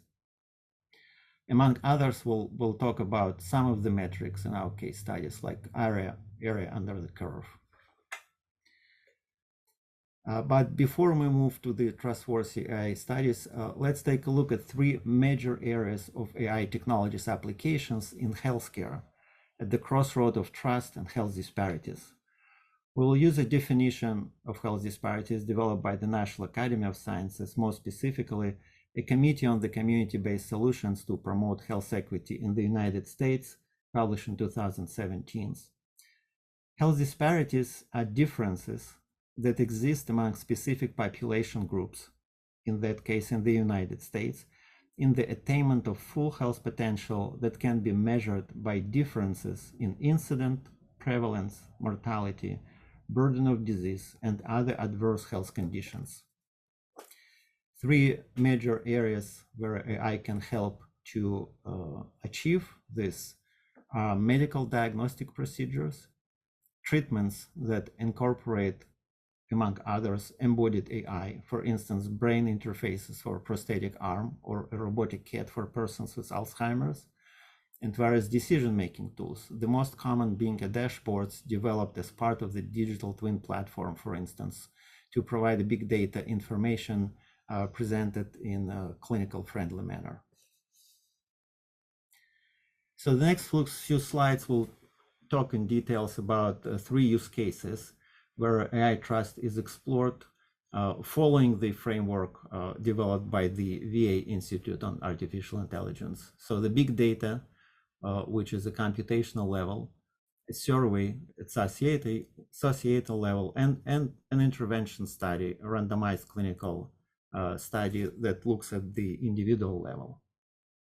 So this big data study that you see was driven by a very talented young data scientist, Jonah, who attends a high school with in-depth STEM education and who was also part of the Aim Ahead funded pilot focused on designing AI curriculum for young people affiliated with the underrepresented groups. In the study, we looked at the AI models that can be tailored to the big data with the goal to find computational factors or trustworthy metrics that can help researchers understand the group disparity in children with COVID diagnosis. By the way, I tried to get the DALI's perspective on the study objectives, and the image you see pertained to the trustworthiness of the AI system, particularly, and that was his or her finding regarding fairness, which is a significant concern if AI models are unfair and potentially exacerbate existing inequalities. Overall, this slide underscores the importance of development AI systems that are not only technically proficient, but also ethically sound, and particularly in the sensitive domains like the healthcare. By the way, this will be the only AI-generated image because the system refused to work with the COVID topic and children, saying this is a very sensitive topic to be discussed within the AI domain. So COVID-19, as we know, is a major transforming factor, transforming our lives. And it is a leading cause of death. It was among children between ages of 0 and 19. Children, of course, like adults, suffer from health disparities. For example, most children are healthy, but a small subpopulation might have underlying condition and in thus particular at risk for severe COVID-19. When exploring the impact of COVID pandemic on children's health, serious concerns have been raised that AI may perpetuate health disparity. Real-world data are subject to biases, considering this subset that we were using. We'll talk about it in a minute, as they may contain missing entries, suffer from class imbalance, be affected by sampling biases, and not have been collected for modeling. By the way, the latest is a special separate emerging area in big data, as Asia emphasized, that concerns developing data pipelines that are compliant with the AI trust metrics. So we extracted a set of data from the National Health Interview Survey that was driven by the IPAMS, which is the Integrated Public Use Microdata Series. And it's considered to be one of the world's largest collections of publicly available individual level census data. They now have samples, and it's open, of course, open source. They have samples from population census from around the world taken since 1960. In our study sample, we had 10,000 records, and we employed existing methodology focusing on developing mitigation strategies to counteract bias in AI systems. These strategies include generating and adding synthetic data to an existing data set, which, as we hoped, can help to balance the data and improve the AI model fairness when training data is insufficient or biased. Very briefly, because the article is available for those folks who are interested. In our experiment, we employed 5 different machine learning algorithms, for instance, gradient boosting machine, GMB, neural network, etc., that are very different in their modeling approach, because some produce linear models, while others, for instance, K nearest neighbor, KNN model, are more complex and produce non-linear relationships. Before fitting each model, the data was randomly split, which is a common case, into 90% training and 10%. The training and testing were repeated 10 times for each ML algorithm, machine learning algorithm. So this yielded 50 different models for the evaluation of fairness with regard to the disparities. And to assess the group parity, 12 small subgroups, including 6 racial and ethnic minorities, were selected. For each model, we calculated a compare specific trust metrics parameter that I mentioned when we looked at the OECD side, which is area under curve. It measures overall distinguished power of the overall population and each subgroup in the testing data. And for this study, we define group disparity as a model with worse AUC, area under curve, on a small subgroup than the overall population. And finally, to reduce group disparity, we tested the use of synthetic data. So I'll stop here for those who are interested. Again, the details are available. So our results showed that more than 50% of the time, this fairness metric, the AUC of a small subgroup, was lower than of the general, suggesting that group disparity is prevalent. And the statistical tests found that in 4 of the 12 subgroups, and those were non-citizens, meaning immigrants, the African Americans and the Native Americans, compared with the children with the good health outcomes.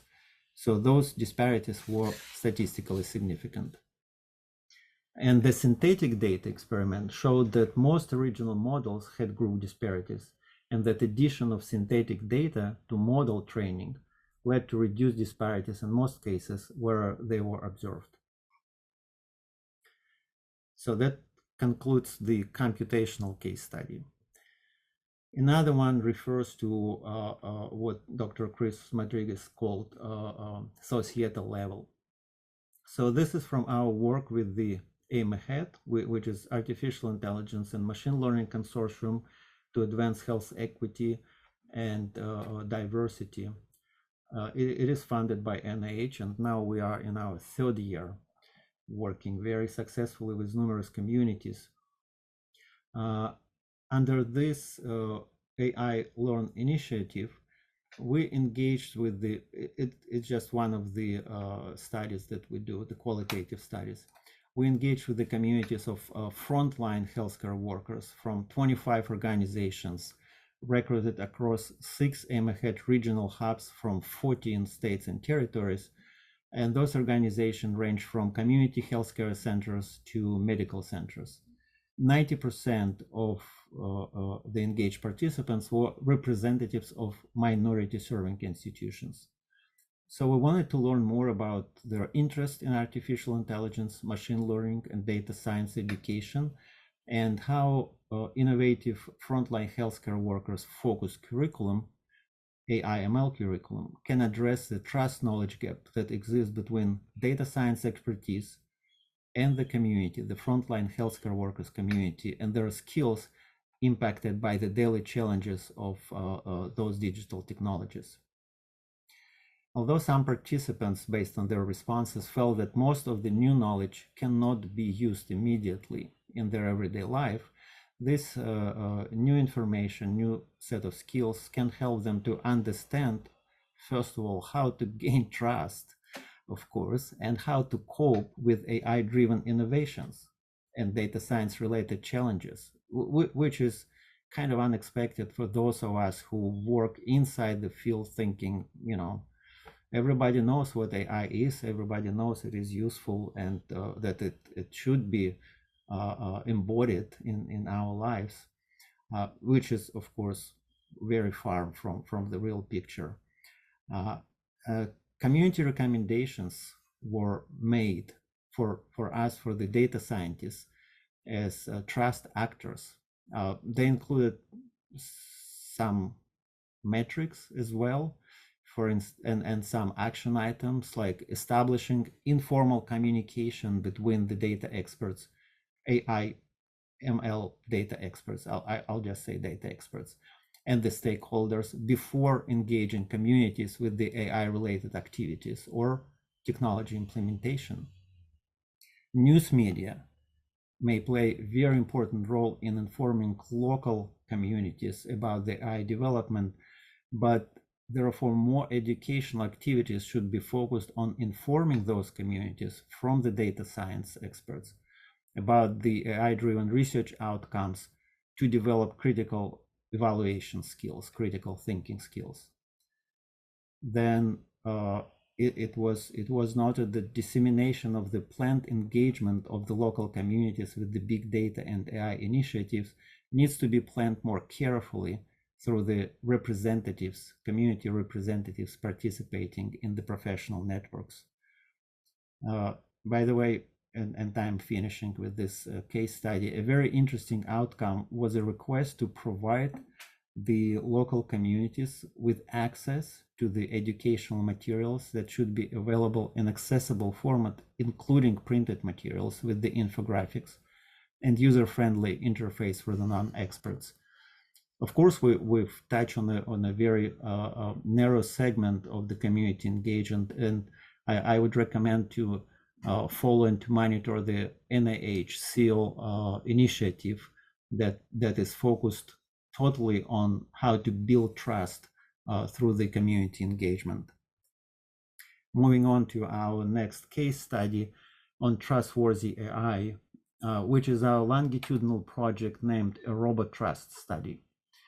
It was launched in 2004 with the blessing on Dr. Marvin Minsky and his remark during our MIT seminar that we humans will never trust artificial intelligence if we don't understand how the common sense works. So we worked with different groups and people across several countries to see how common sense can be applied to human-robot interactions, robots enhanced with the AI capacity.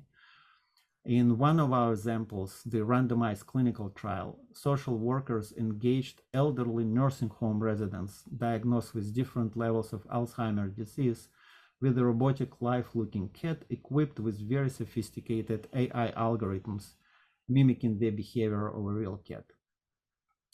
The main condition was to develop trust between a person and a robot for the intervention focused on reducing problem behaviors to be successful. We use such metrics of established trust as attitude, attention, intensity of manipulation, duration of engagement. Actually, all assessments were based on direct 24-hour observations recorded through electronic interface for at least 7 days to fit individual ADL profile, ADL activities of daily living profile. The results were astonishing, and Dali agreed with us when I asked him to analyze our results and produce a picture with the RoboCat showcasing a harmonious blend of technology and daily life. I think the image is very, very fitting. So the findings demonstrated that even people with a very diminished cognitive resources and communication skills due to the impact of dementia were able to establish and maintain positive trust-based therapeutic engagement with the robot following the AI-guided interaction. The qualitative analysis of responses recorded during the robot therapy sessions provided some insights into how exactly the embodied AI gained the trust. I'll skip the analysis of metrics based on the nonverbal behaviors, but just a few examples of verbal responses that were unexpected. And among them, "I can talk your language," the man was repeatedly saying to his companion RoboCat. And one of the elderly ladies, 87-year-old, explained to us that she totally trusts this specific RoboCat, who she thought, by the way, was more real than the cat she used to love and have a long time ago. for the reasons that this one will not scratch her and it will never run away. So as specific as it can be, it reflects the major aspects of the trust as a psychological concept. So where we are with the trustworthy AI right now in our year 2024. So there are some obvious computational success with the trustworthy AI principles applied to the early prototypes of machine learning, NLP, LMM, large language modeling algorithms, and AI tools that are tested through experimental, clinical, and big data research to develop trustworthy metrics. From the data science perspective, it seems that more attention needs to be placed on developing methods and standards to improve the data for AI pipeline. Finally, we need to understand that the concept of trust is multi-layered and cannot be reduced to just computational metrics or metrics based on studying perceptions through community engaging strategies, but needs to embrace all those into a unified trustworthy AI methodology. Like in this last image by our digital friend Dali, that visualizes the concept of trustworthy AI in a futuristic cityscape. It showcases how diverse groups of people interact with the AI technology in harmony, emphasizing the principles such as ethical alignment, transparency, accountability, safety, privacy, fairness, human control, and social and environmental well-being. With this, I'll thank you for your attention and looking forward to our discussion. Al, thank you so much. That was a superb presentation. And we are now going to take a 15-minute break and reconvene for Dr. Gross's presentation at 11 o'clock. It's 10:45 a.m. Eastern Time.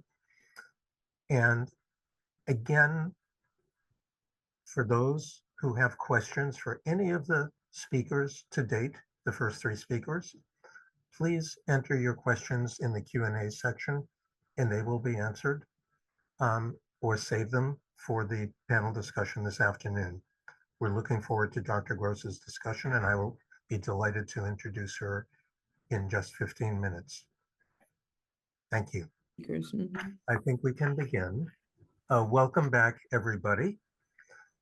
It's my pleasure to introduce our fourth speaker, Dr. Mariella Gross.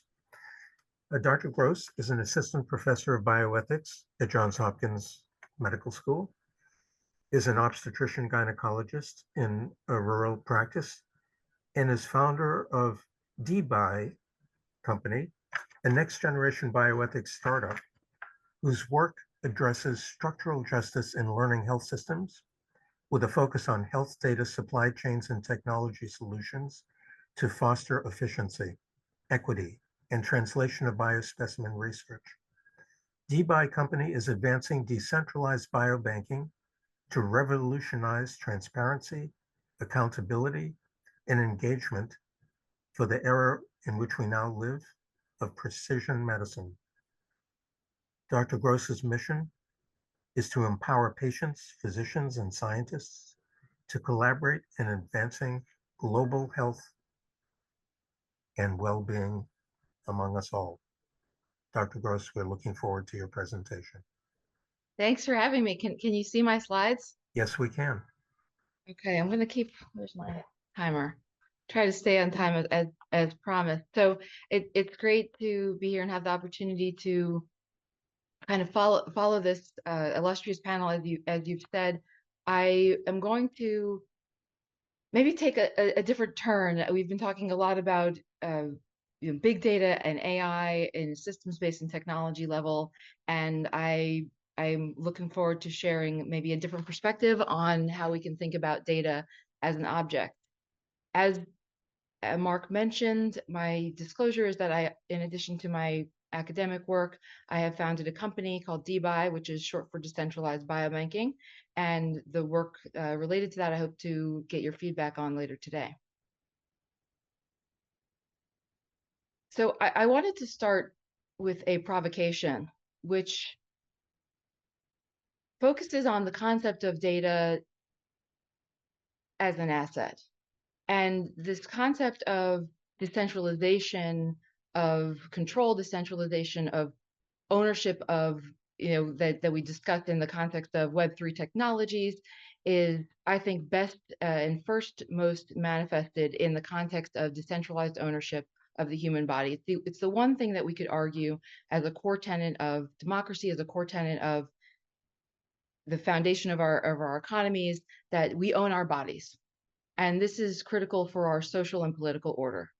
And what has, I think, come to all of our attention is that we don't own our data when it's exposed to a platform, to Google, to a Facebook, etc. The third parties own our data, and people can be left behind by that process.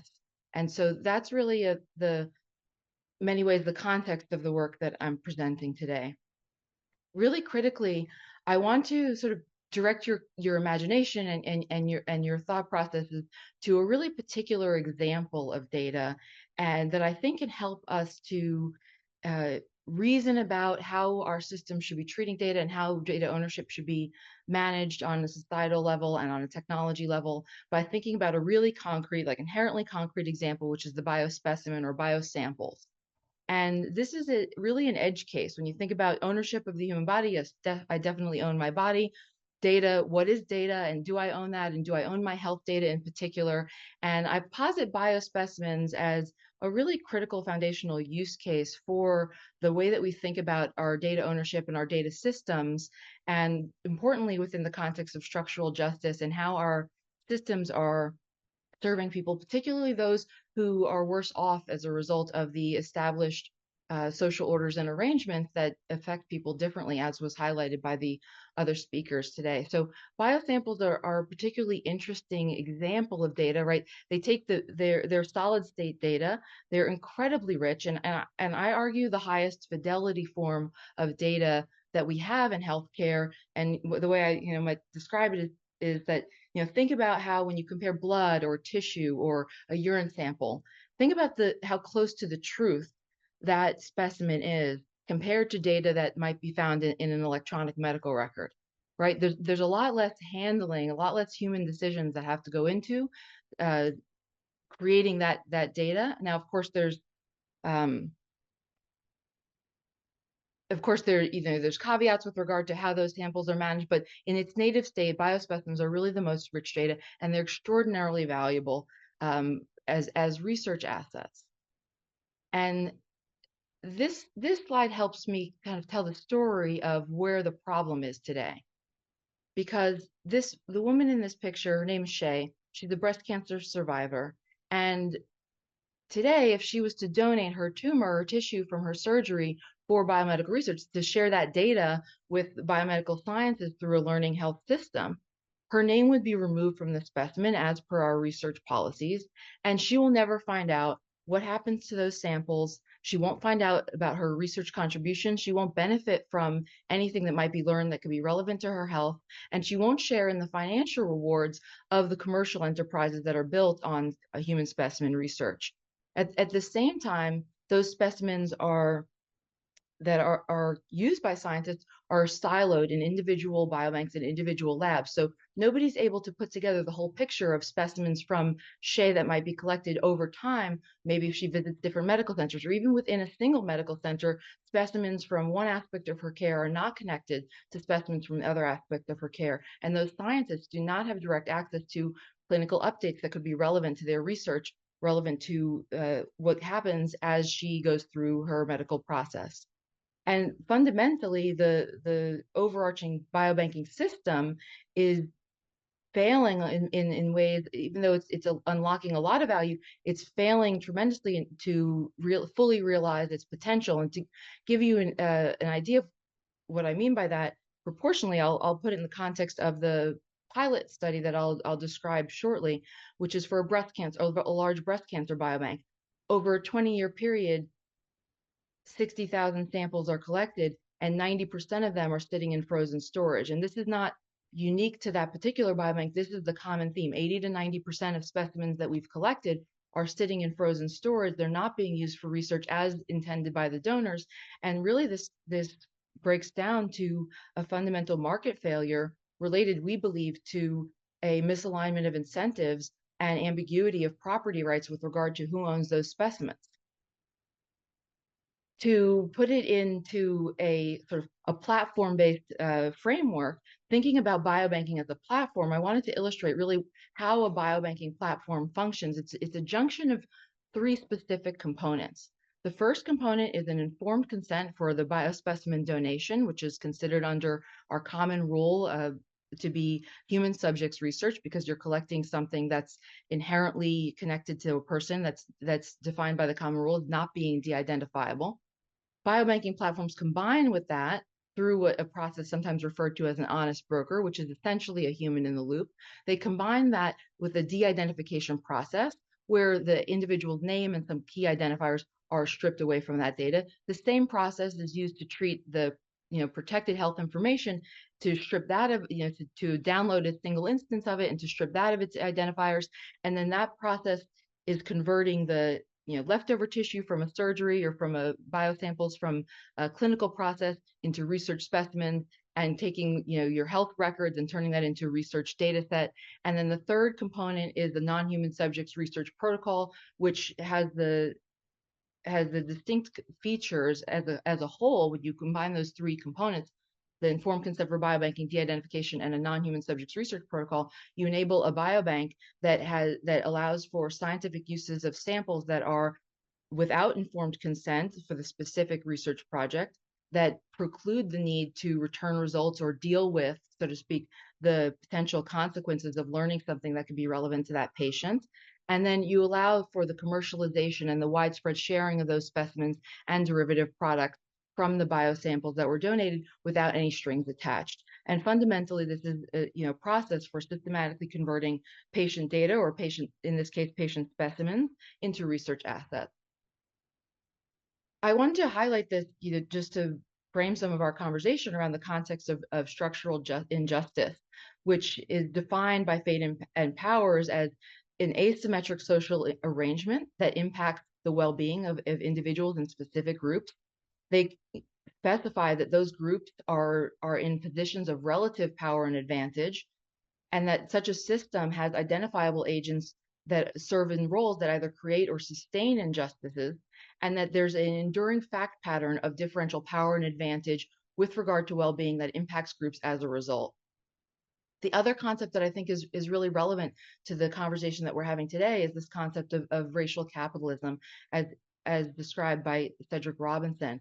And very simply, it's about the mode of production. So how do we get the samples? It's about the form of social organization and how those samples are kept. So that was highlighted in the biobanking platform diagram, and the ideologies of how we justify this process. And that also is demonstrated by the junction of different processes and policies within our research and ethics policy and procedure that are combined to allow for this treatment of human samples in a way that commodifies them without that individual's rights as a stakeholder.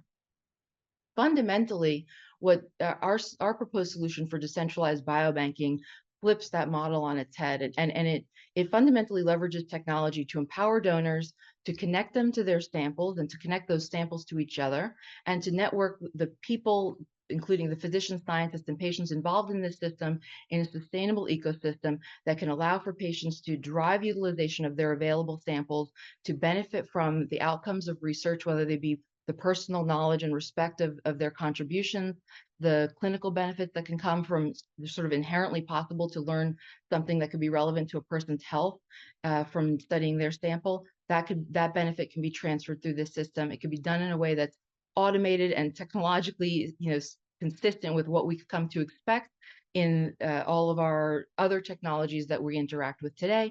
And it can be done in a way that makes biobanking itself sustainable. So more of the, we're not in this 80 to 90% sitting in frozen storage. We can drive those samples to use by allocating them efficiently across the entire biosample ecosystem. So every university that can contribute samples, can also get samples from that system instead of being having scientists locked into the local sample supply as the exclusive access to that. There's really three components that go into delivering the solution. One is a blockchain framework. The other are the front-end applications. And the third are really some ethics and policy considerations. And I'm going to give you a pretty quick tour of a particular pilot that we did, which is our first pilot for decentralized biobanking technology, which was delivered for a breast cancer biobank at the University of Pittsburgh. This diagram demonstrates sort of the established, another way of looking at the status quo, where you have an IRB overseeing the ethics of informed consent and a research protocol. You have a physical brick and mortar biobank in the middle. The patient samples go in and they into the biobank, they go out to the scientist, and there's really a white space in between. Fundamentally, what DBI as an application has enabled is creating a layer, a client application layer between scientists and patients that are, I think of it as collaborating in the flesh, but currently have no way to communicate. And it creates that application layer that can both provide access and feedback to both parties, and that links to an on-chain framework that can build successive layers of value over time. I think it's important to highlight some of the sort of a critical component of our technology system is non-fungible tokens, which is really a cryptographic signature, essentially acting as a digital deed for biospecimens as an asset, or for any other aspect of the system. For example, an informed consent or a research protocol. These are assets that are tokenized within our system, and this is critical for really three different reasons. The first is that it allows our system to be fundamentally compliant with de-identification and the established biobanking and research protocols that people are already implemented, right? We have this fundamental challenge of how do we, okay, so if we're presenting something that flips the established model on its head, how do we remodel the plane while it's flying? And one of the ways is through the encryption features and other features related to our blockchain system that allow us to track the provenance of samples, as an example, through an overlay network, while being composable with privacy regulations, while preserving the privacy of the donors, and with the same time without discounting their rights to find out what happens and to share in the benefits of their samples use down the road. The second reason that this technology is critical is the feasibility feature, right?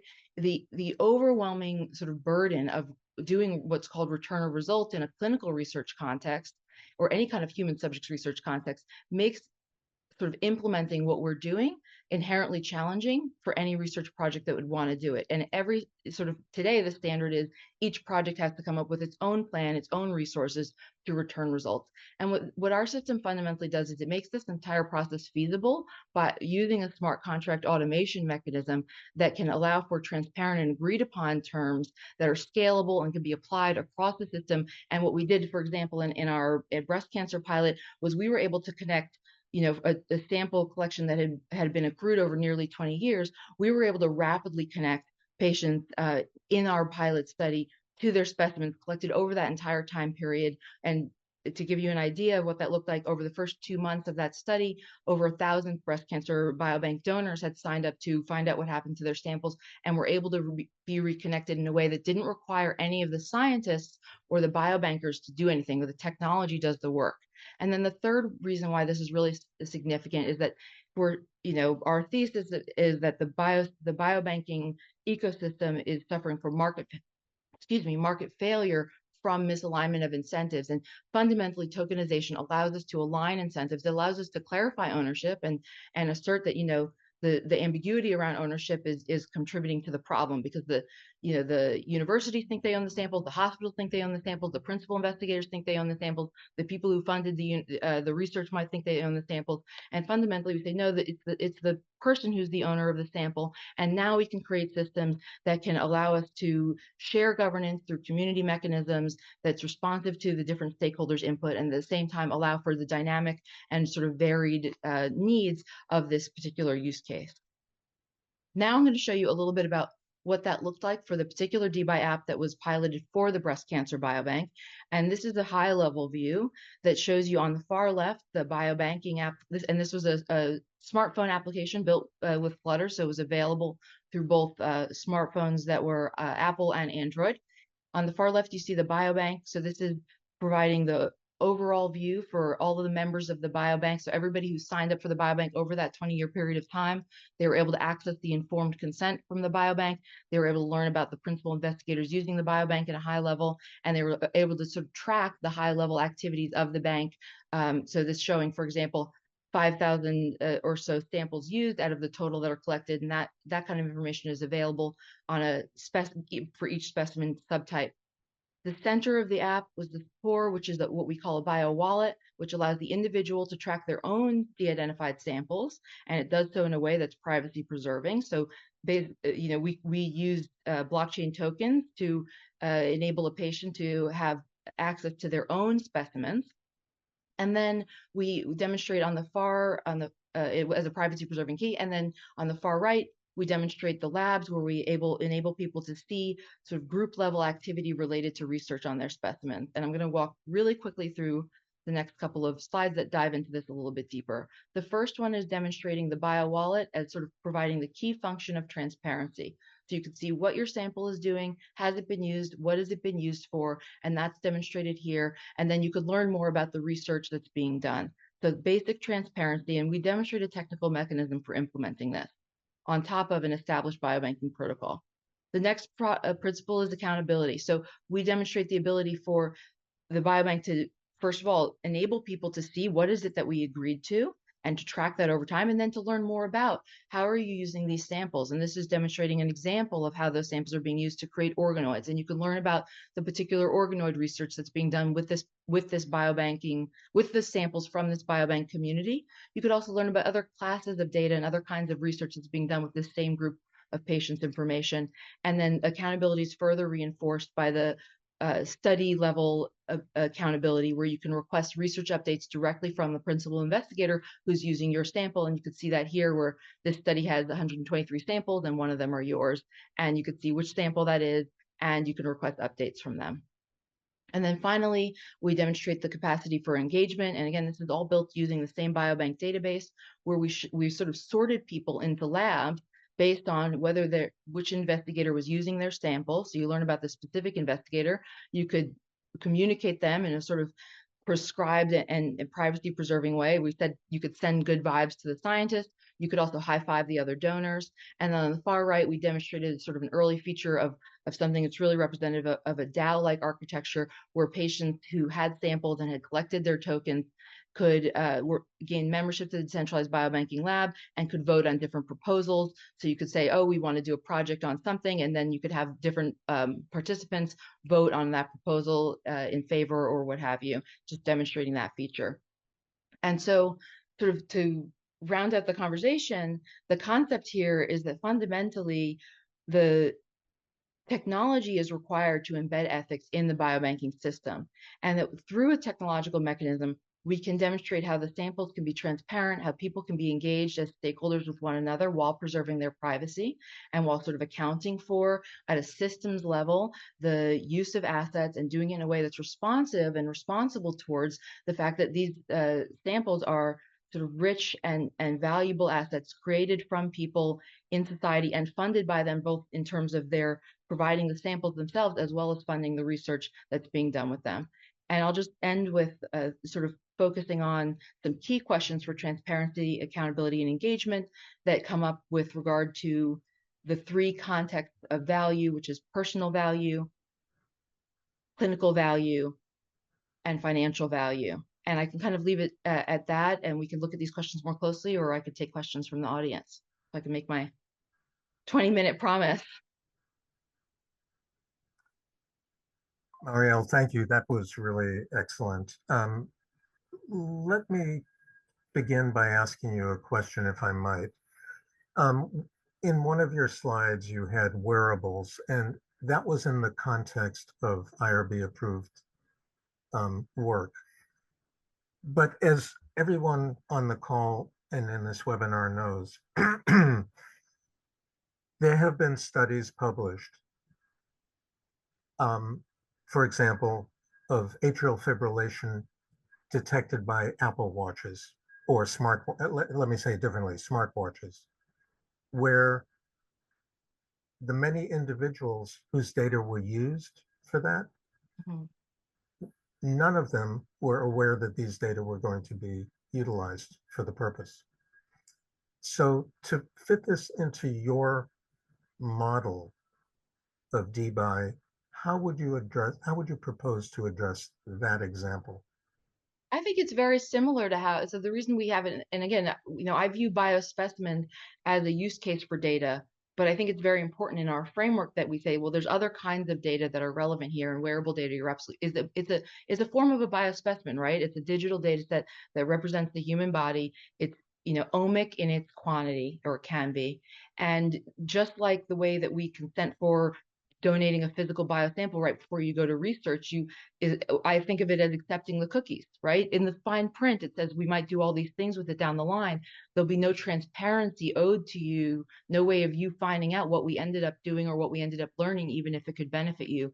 And so I find that it actually fits that model precisely, that we're doing the same thing with biobanking context in the setting of IRB or not. It's just the technologies for implementing sort of our bioethical principles I think of informed consent itself as a technology, and that it's one that really has been outdated and has resisted, functional reinvention and evolution appropriate to the nature of the technologies that we're doing science on, like wearable technology. So I think that this fits with that.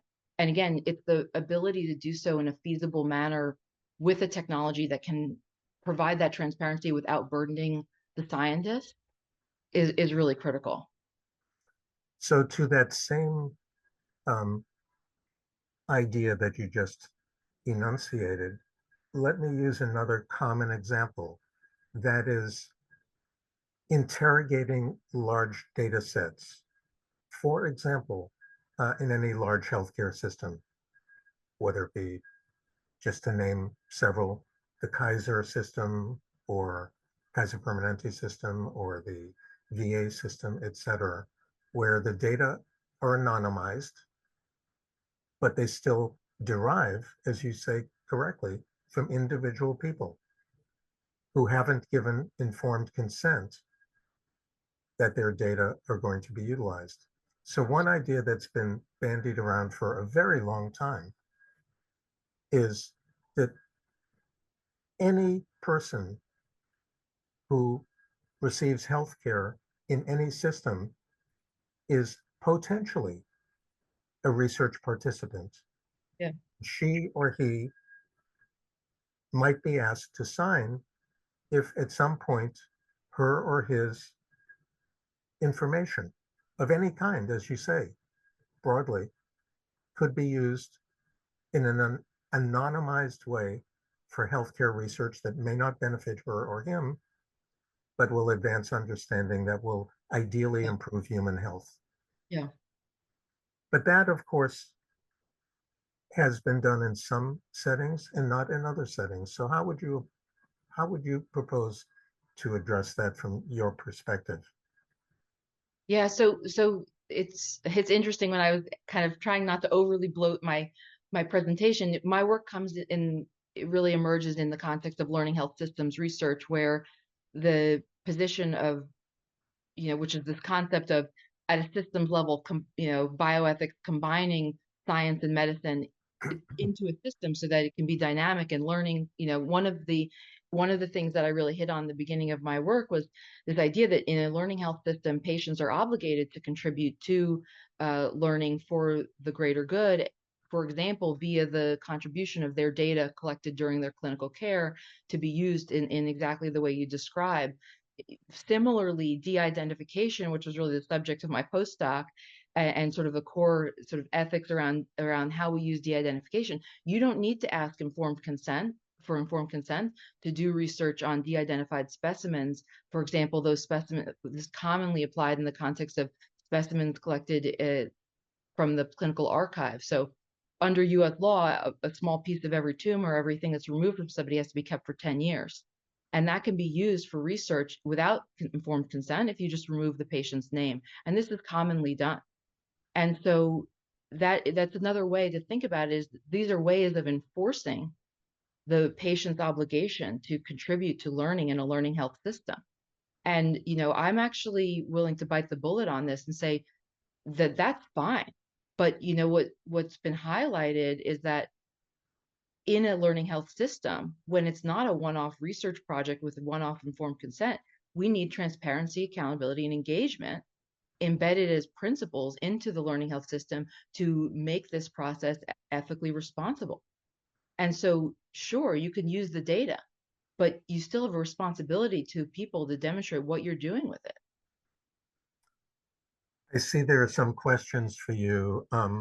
One question is, I hope that answers your question. it does, thank you. It does, thank you very much. Is there in the DMI model used in this presentation a cost to purchase the NFT by which one can view the downstream use of one's own biosamples? It's a great question. You know, my approach and my belief is that patients have already given, and that this system, you know, we're right now, my team is working to develop this system, and our ultimate goal is within 3 years to make this available to any patient across the United States. Patients have already given in our view, and while, you know, while there might be future ways to build additional value and provide services that patients might want to pay for, that the basic transparency regarding how their donations are used should be provided to them for free of charge. And in this particular study case, at my own expense, to be honest, to be frank. To that transparency point. Interestingly, I haven't mentioned, we spent about $1,000 on NFTs for this pilot study, and in those 2 months, we connected patients to approximately $2 million worth of unused samples sitting in the biobank. So there's a business case here that getting the patient back involved with their assets can actually help drive utilization. And that same biobank lost a few $1 million that year with a much larger, you know, not just the breast cancer collection, but many other collections. They're losing millions of dollars hosting these samples and not using them, sort of hoarding them onto themselves. So, right. I think that connecting the patient can actually be a value proposition that institutions will want to pay for. So to the point of transparency, excuse me for a minute. Pardon me, I'm sorry. The same questioner, Karen Parker, who addressed the first question about cost, asks similarly, is fine print satisfactory as transparency on the biobank's part? You mean the established biobank? Yeah, yes. I mean, clearly, I think it may be necessary. It's clearly insufficient. Excuse me. You know, in our view, it's totally insufficient. You know, these are assets. These are things that are personally meaningful to people. They have the potential to be clinically relevant, and we know they're commercially valuable, right? And an organoid is a perfect example. I mean, a single milliliter of a sample of an organoid is worth thousands of dollars. Right. It can be used as a platform for many research projects for years to come across many different settings.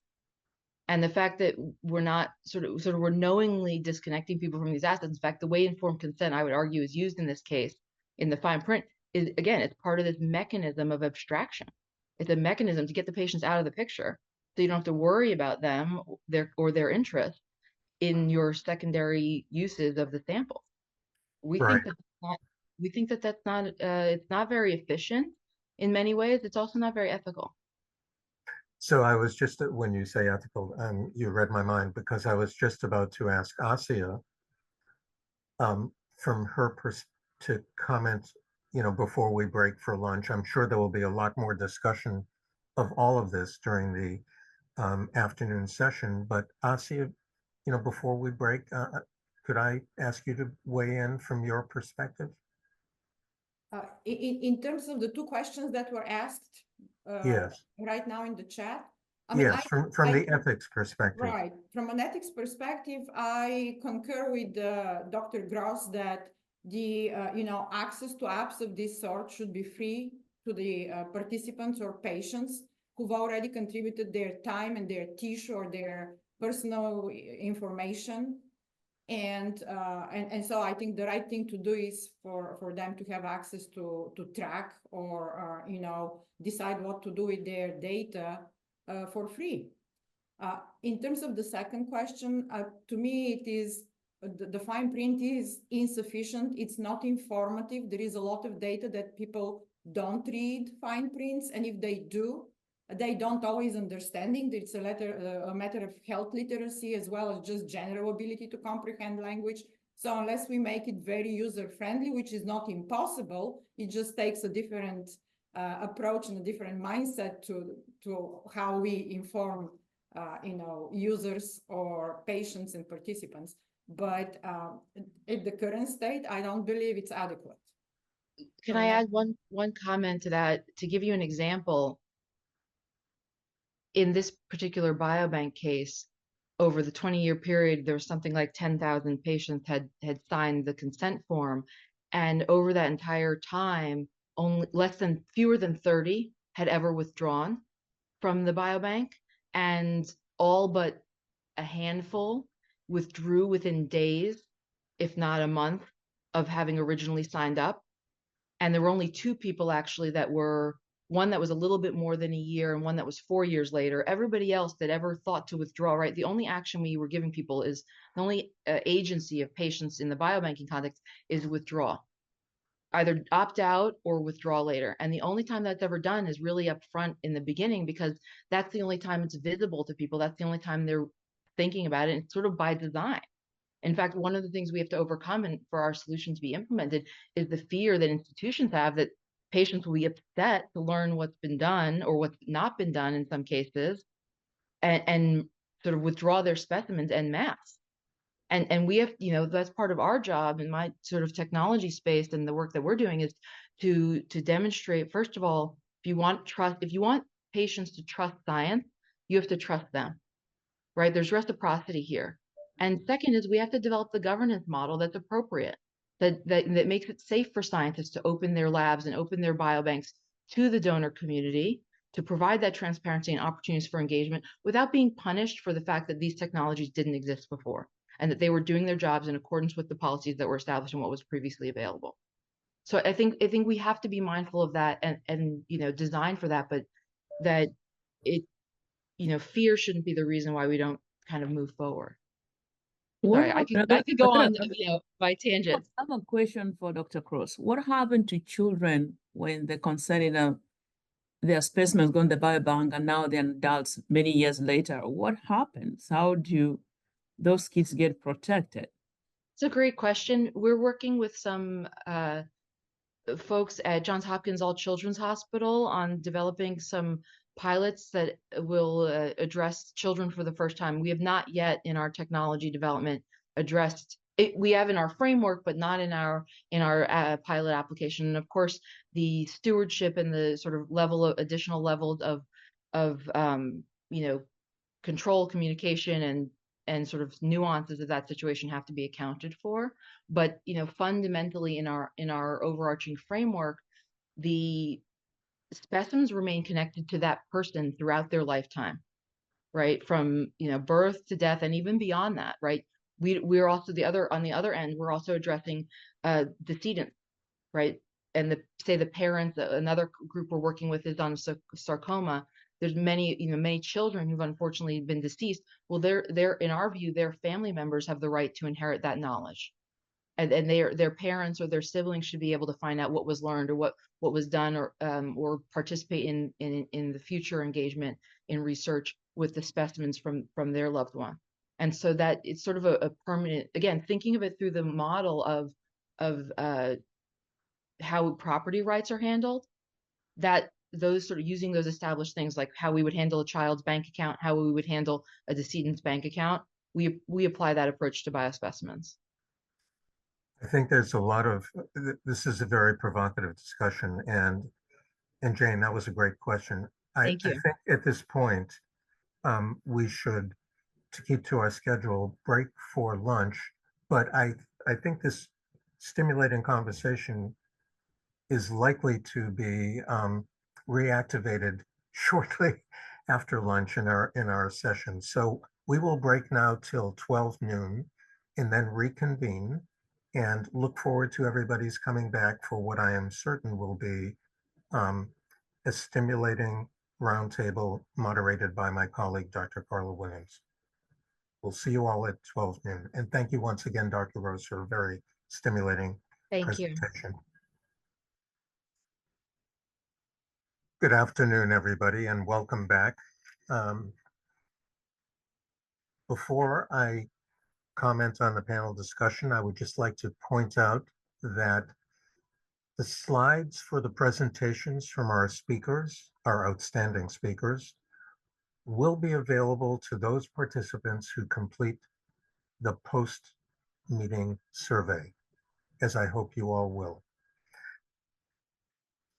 So now I'm going to turn to incorporating in what I'm sure will be a robust panel discussion, the concepts and your questions related to this morning's superb presentations. And the panel discussion is really about the following topic. What does the public really need to know about AI, ML, or machine learning, and BD? And specifically, what capacities are needed to meaningfully incorporate community perspectives into this work? That'll be discussed in more detail. And what capacities need to be built to advise and collaborate with data science in regard to ethics, bias, trustworthiness, and so on. And to lead this discussion, I'd like to introduce my longtime friend and colleague, Dr. Carla Williams. Dr. Williams received her PhD in clinical psychology from Howard University. She is currently an associate professor of medicine and public health and interim director of the Howard University Cancer Center. Dr. Williams' work centers around understanding and reducing cancer-related health disparities. Her research activities emphasize engaging communities that have not been adequately represented in research.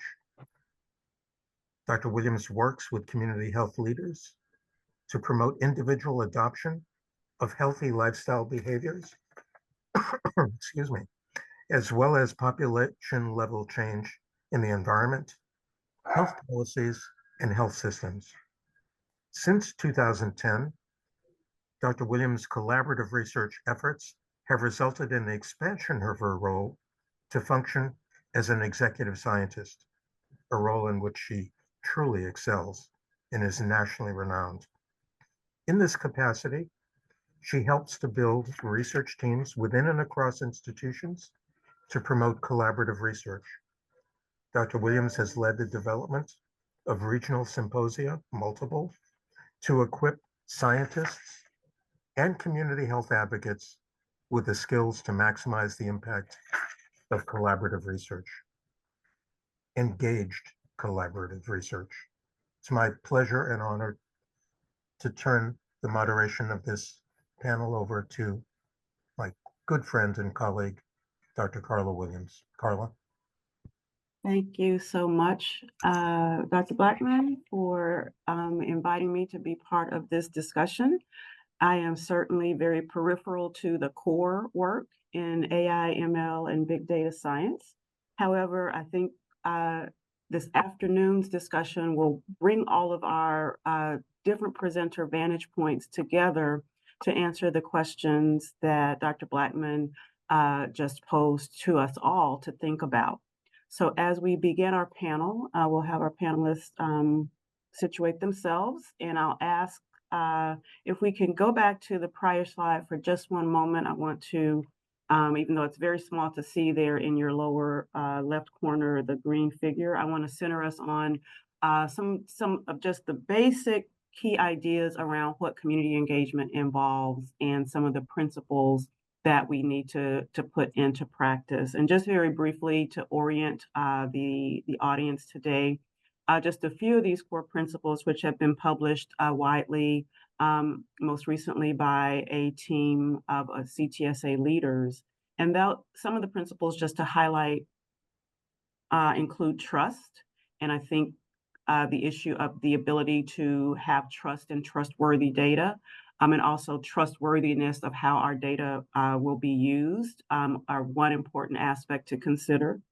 Another aspect is what we call bidirectionality. That means that while we may be in positions to share our knowledge, we also need to take the position of learners and understanding that there are different forms of knowledge and different forms of expertise, and it's not always associated with any formal education. That lived experience is a very important form of knowledge, and so we need to have a position of being bi-directional learners and also sharing our expertise with others in ways that is understandable outside of our core area of work. Likewise, the idea of multiple forms of knowledge and the different types of knowledge that need to be incorporated to understand the complexities, nuances, and context of the data that we use. And then finally, a last one that I'll highlight is co-equality. And that's a big one because when we talk about who owns the data, who should benefit from the data, how do people equitably access and benefit from and use data to benefit their own lives and the lives of their communities. So I encourage you to check some of the literature in this area so that it informs your work in an ongoing way, and participate in future sessions such as this, where we'll take deeper dives into the community voice in this work. With that sort of background, we can go to the next slide and just reintroduce our panelists that you've heard from this morning. And we're going to invite the panelists to answer just a few questions. I'll remind you that we do have the Q&A function. So if you want to pose a question to the panel, we will be monitoring the Q&A. That's the best place for us to find your question or comment. And before I open up the panel for discussion, I do want to do one more centering idea, and that is for us always to remember that data represents people, that data represents the large, complex, dynamic lives that we all live. And so we know that the goals of data science are to distill all of that information into usable knowledge, but we can never lose sight of the fact that that data represents real people's lives and their experiences, their hopes, their dreams, their goals, of course, their health, well-being, and the whole course of their lives. So I think coming to this work, always centering that before we sit down at our computers to do what we do, maybe that can keep us informed about the value of what we're doing and the positionality that we want to take in the work. So with all that background, I want to open up our panel, and we're going to have 3 basic questions, and we have a lot of time today for each of our panelists to be able to weigh in on the questions. And so I'll just highlight the questions, and then we'll go back and open our discussion. And Dr. Blackman really previewed that for us. So the things that we'd like for the panel to talk with us today about are, number one, yes, what does the public need to know about this field of data science and big data?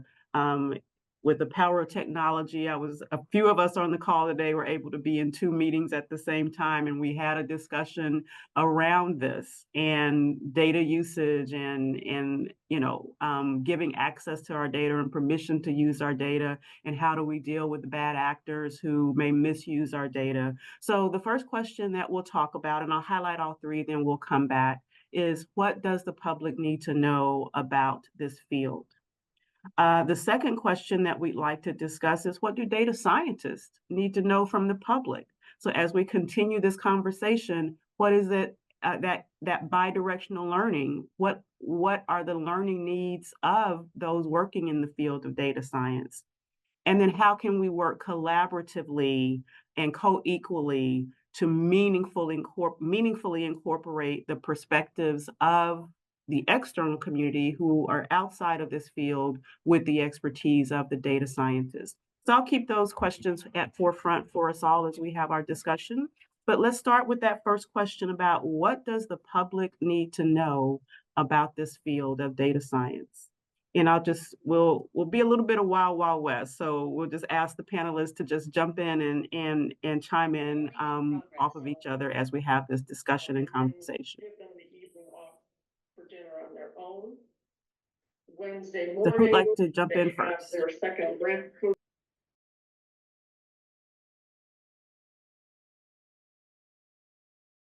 Yeah, I'm happy to kind of kick it off. Thank you, Carla, for that setup. One of the points that you made that I really want to underscore, because number one, it's just like an important point, and number two, it fits well into the trustworthy AI conversation that we've been having, is that data is people. You don't have data without people, and the only reason why data scientists and this whole sphere matters is because we want to go from individual, like what could be anecdotes, like if you just talk to somebody, a family member, a friend, somebody on the street about something, we want to understand how representative is that, or for what groups might there be heterogeneous treatment effects, and so on. So we can't get too far outside of the reality that data is people, and that requires compassion. So anyways, I just wanted to really underscore that point. But to answer the questions, I mean, I think this is something that societally we will be answering these questions for decades to come. But to give a bit of a blueprint about how I think about these things, is that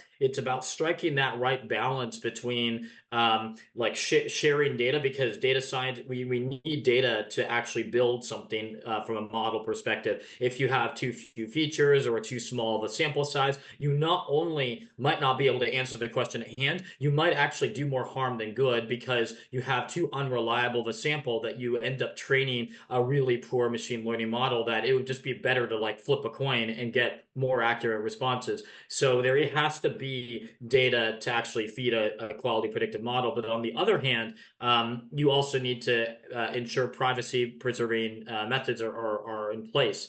I think, and then last point I'll make before kind of kicking it to the rest of the panel and hearing thoughts, is we're in this kind of unique era where the actual legislation governing the digital economy was created before the digital economy actually was birthed. So things like the Communications Decency Act, the DMCA, Digital Media Communications Act, all that was kind of developed pre-2000. And so there has to be, I mean, at least in my opinion, I mean, I don't know if this necessarily is the VA's view at large. I'll just say this is myself, is that I think there needs to be greater clarity around consumer data, and like what is, how do companies, how do organizations maybe work with consumers to remunerate or to value that data? So that's a huge topic, and not one that we'll probably be able to answer today. But anyways, those are some of my thoughts, and I'd love to turn it over to Alexander. I think you had your hand, or maybe Asya, you had. I'll just Yes, mute yes. myself, and you both can decide. Thank you for getting us started. So I think what we're talking about is also bigger than the data. I mean, for us as a researcher, scientist, data is crucial, but what we're learning from our Aim Ahead initiatives, where when we talk to very different groups of stakeholders, from frontline healthcare workers to graduate students who are with the under-resourced organizations, or community workers who wants to learn about AI, but don't know how to start. What we're learning that people, the public, or the community, they need to know what AI is, because that's the key question. Like when we talk about artificial intelligence, there's a lot of mythology that surrounds it, and for us, we used to use interchangeable words and concept: AI, machine learning, data science, algorithms. I mean, it all looks like an outcome to us. But for the folks who are non-professional, who don't have expertise in those areas, but may be very proficient and professional in other areas of life, it's really important to understand what are we talking about. So a lot of questions they ask: what is AI? Is it like a conscious? Is it like some kind of summative effect of those algorithms? And when you're trying to boil it down, saying, well, look, AI is the program code. Those are codes that are written by people. So the next question is, so those people make mistakes. I mean, this is why we have biased data, because, you know, they don't know how to code ethnicity, and then you get into the discussion that the data should be collected in a manner that is compliant with what we call AI trustworthiness. And to make data reliable, we need to work with the communities to make the community to be aware of the efforts that we are undertaking as researchers. So what Carla said about the bidirectional paradigm, I mean, it's almost non-existing. Let's be honest. It's we're still at the very first step, initiating this mutual understanding of what we are working on and what are the consequences of applying what we call the trustworthy AI principles to all those wonderful things that we to be developed. Asha?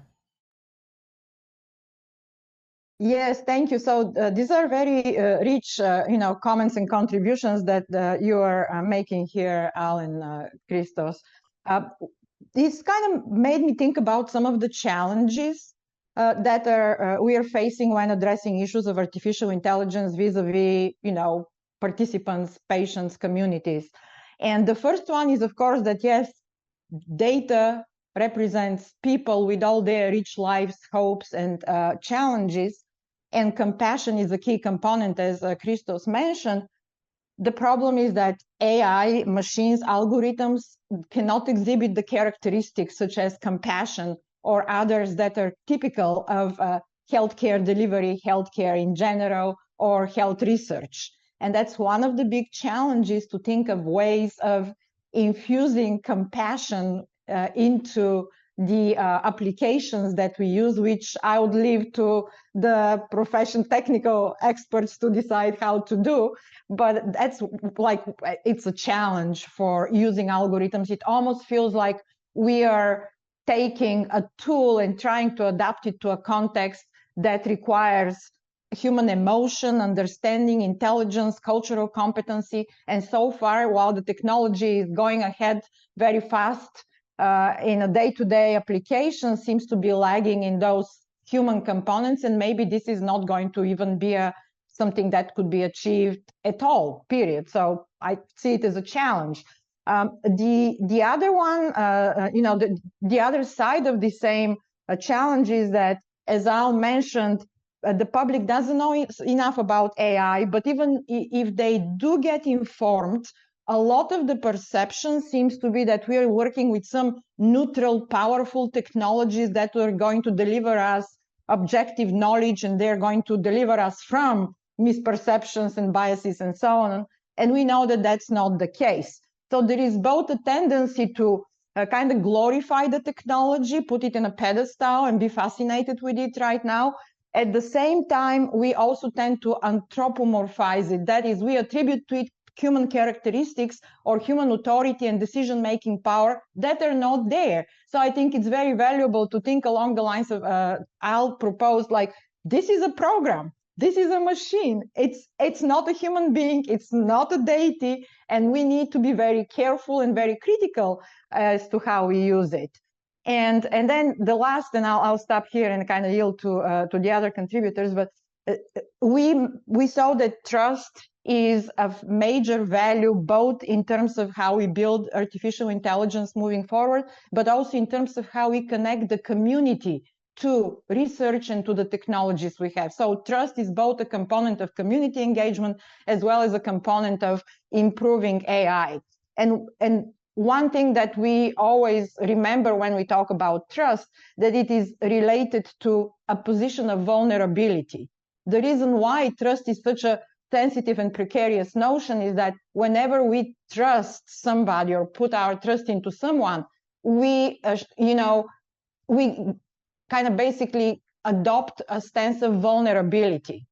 And so this goes with, creates a huge responsibility in whoever is the receiving party of this trust to make sure that they do not violate or encroach on or take advantage of this vulnerability. And how to operationalize this aspect of, vulnerability is extremely important, especially when it comes to communities that have been historically disenfranchised, where there is a good reason to have lack of trust in the establishment, in the technologies offered. So probably there is a huge opportunity here also for all of us to step in and play the role of educators and be able to see where the needs for answering questions of the community are. So I'll stop at this point. Thank you. Thank you all for kicking us off with a lot of great points. We could delve down into one of the comments for the rest of the afternoon because there's so much there to uncover. But I do want to just circle back to something that Al brought up earlier, and it showed up as one of our questions in the Q&A. And this, we can open this up to anyone who wants to weigh in. But the question is a good one, which is, what definition of AI should we leave here with today, so that we have at least a shared language to even start communicating about? And each of you may have a different definition. So if someone wants to kick off, Al, I see your mic is open. Yeah. Well, if we start, we're never gonna finish. I think it's you know, what's been discussed since the 50s, the last centuries. And I think we need to realize, and I'm not sure where we are, the research community at this point, that the artificial intelligence is the very artificial concept. There is no intelligence, because intelligence is the human property. And if you just Google quickly what is artificial intelligence, you will see the human comparison or human definitions or human features embedded into this machine, into the computer processes. And most people agree that, you know, it has to be simple. It's a simulation of human intelligence, or this is the way how machine models the thinking processes. And sometimes they talk in terms, again, of comparison. You know, human mind cannot work at such a speed that a supercomputer at Oak Ridge Lab that computes billions of operations in milliseconds. And so the question is, I think, what is human and what is the machine? So artificial intelligence in my mind, and that's my definition, is a computer code that developed for calculations. So I know it's not a very popular definition, and we would like to think of AI as in the movie AI, right, by Steven Spielberg, or any others, and it does take place because we want inspiration and we want mythology and we want to talk about this as a storytelling. But if we'd like to build the trust, as Asya put it, between the data science community or research community and our stakeholders, we have to get down to the basic definitions, saying that artificial intelligence is the machine code. And I'll stop here. Yeah, no, I'll just jump in really quickly and say, from the NAI's perspective, we adhered to, there is a every year there's something called the NDAA, the National Defense Authorization Act, and so in I think the 2019 version, I pulled up the exact sentence that was used is a set of techniques, including machine learning, that is designed to approximate a cognitive task. And that's kind of what dovetails on what Al just said about something that is cognitively demanding, and where that sort of draws a line in the sand between something that's automated, so something where it's just following a deterministic process, and something that has stochasticity, something with uncertainty, and that's where cognition kind of enters in. So there has been a lot of empirical economic research on the effects of automation, the use of robotics, but AI is maybe set apart in the way that kind of Al mentioned, where it's like computer code that is trying to resemble human-like cognition. Although we don't have a perfect definition of human-like cognition, it's kind of like, you know, when you see it in some sense. But that's what the NDAA set forth, and that's the definition that the NAII largely adheres to. Thank you all for weighing in. And there are other questions that are coming up in the Q&A and chat that are really dovetailing on the same ideas. But one that also was asked is a little more specific about the metrics. And again, informing the community about what's going on in the back end, that things that we don't see, we don't know about these regulations, we don't know about the guidelines. But the question is specific to, how can we even inform the public that there are over 100 metrics and standardizing guidelines, and that basically we're at very early stages of this still, and that there's a lot of work to be done. So what should be communicated to the public about the current standards and metrics and what has to be done to continuously enhance them?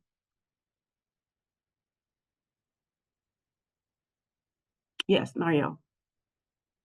I guess I would start with my definition, which is maybe a little bit different. I just think of AI as a tool, or the evolution of computers as a tool.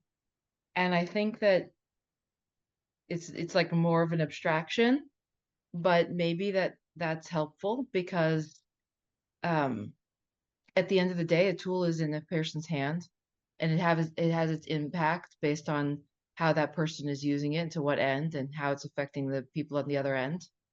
And I think that is really what makes this whole process maybe scrutable or tractable, is talking about not so much what's under the hood of the tool, but what are its impacts. How is this affecting people? Like some of what was presented earlier, if it's causing people with some names to be less likely to receive an invite to do an interview, sort of apropos of nothing, or apropos of despite the content of their resume, then we're seeing it have an adverse effect in a pretty quantifiable way. And so that's an opportunity for intervention. If they're, in the healthcare context, if we're showing how we're able to more precisely dose medicines, or whatever the thing that we're able to do now with these tools, I think focusing on the, how it hits people and how it's impacting the outcomes, is where I would advocate for focusing on. And I love the comment that Al made about the mythology of it, because I think that is a big part of the sort of science futures that we're embracing. And I think it's already there. We're already there. It's hidden. It's designed to be hidden. It's behind the scenes. It's behind the screen, so to speak. And so showing what's under that hood, I think can be really valuable as well. And I think one other comment I would make about this is relates to your second question about what do data scientists need to know from the public. And I guess this is maybe more about training, but I think I've just seen how imperative it is to me that people that are being trained in data science, or practitioners in data science, visit the settings where their technologies are being developed for or deployed, right? The idea that you could go through your entire biomedical informatics curriculum and never once step foot in the hospital, is that we should be offended by that. They should have clinical rotations. They should be seeing how the data, or how the crappy tools we have as doctors today is impacting the ability of doctors to do their jobs, is negatively impacting the way that patients experience the healthcare at the human-computer interface. I think we're responsible for just like that basic authenticity of requiring people who are doing things to not be abstracted, to not, right? Because the data is the abstraction, right? You're treating, it's easy to treat people as a number if all you get is a number. And if you never leave, step out from behind the computer screen and you're working remotely. But if you visit the bedside and you see how these technologies, what their potential is, how they're being experienced, it does a lot of the work for us in terms of, I think, holding people accountable and enforcing sort of the AI of human ethics. I'll stop, Bram. Thank you for beginning to kind of segue us. I think it's good timing to segue into further discussion about what the data science community needs to know, how people need to be trained, how continuous, learning needs to occur, what exposures are needed. So I'd like to open that up, and I'll kind of frame it around this idea of how do we make sure that this brave new world of science and implementation and technology does not repeat the atrocities of the past with the Tuskegee syphilis, the Tuskegee experiment on untreated syphilis as a clear example of work that disregarded the autonomy, disregarded principles of justice and equality and equity. So how do we make sure that we do not repeat those mistakes? And answering that in terms of what do the experts in the field need to know? What additional trainings? You kicked us off with some great ideas about we need to be in the field and see how things are working and how people are interacting with this technology. But what else do we need to be thinking about in the field of training and preparation and career development for these scientists? Maybe I can just put up a notion there, which is kind of maybe trivial but unexpected. So we design, I mean, as a data scientist, researchers, medical professionals, etc., we design courses to teach community, for instance, non-professionals, non-experts, but who really wants to get into the field and who is actually a resource for that, right? This is how we seek talent, and this is why we develop all those curriculums. But from what I see working with the programmers on a daily basis, and I do have my programming background and mathematical modeling, so I understand what they feel and why data scientists feel confused when they face the real world. So it's almost like we have to design curriculum on community literacy for the data scientist, because most of the people, and it's not a critique in any way, they're just not aware of how what they do impacts the daily lives of people. And an example I'll give you. So the robotic cat that I mentioned in my presentation is a Japanese development. We spent some time there with the notion that AI can help people who are lonely. In that case, those were nursing home residents with dementia. And as you can imagine, it's a very good intervention for the AI scientists. It's a very good way to learn how AI reacts to human beings. But if you look in the perspective, the idea of how it can be applied might sound terrifying, because some people want to use the robots in all the fields that involve elderly care without even interfacing with the humans as the caregivers. So that's a consequence. And the manufacturer who build those thousands of cats or other robotic animals, they have this vision, this philosophy that becomes more than mythology. It becomes practical. And when we talk about the metrics, I think it is important to understand that yes, there are hundreds of metrics, it looks like, but we are again going the same route as many other scientists did. It's nothing new.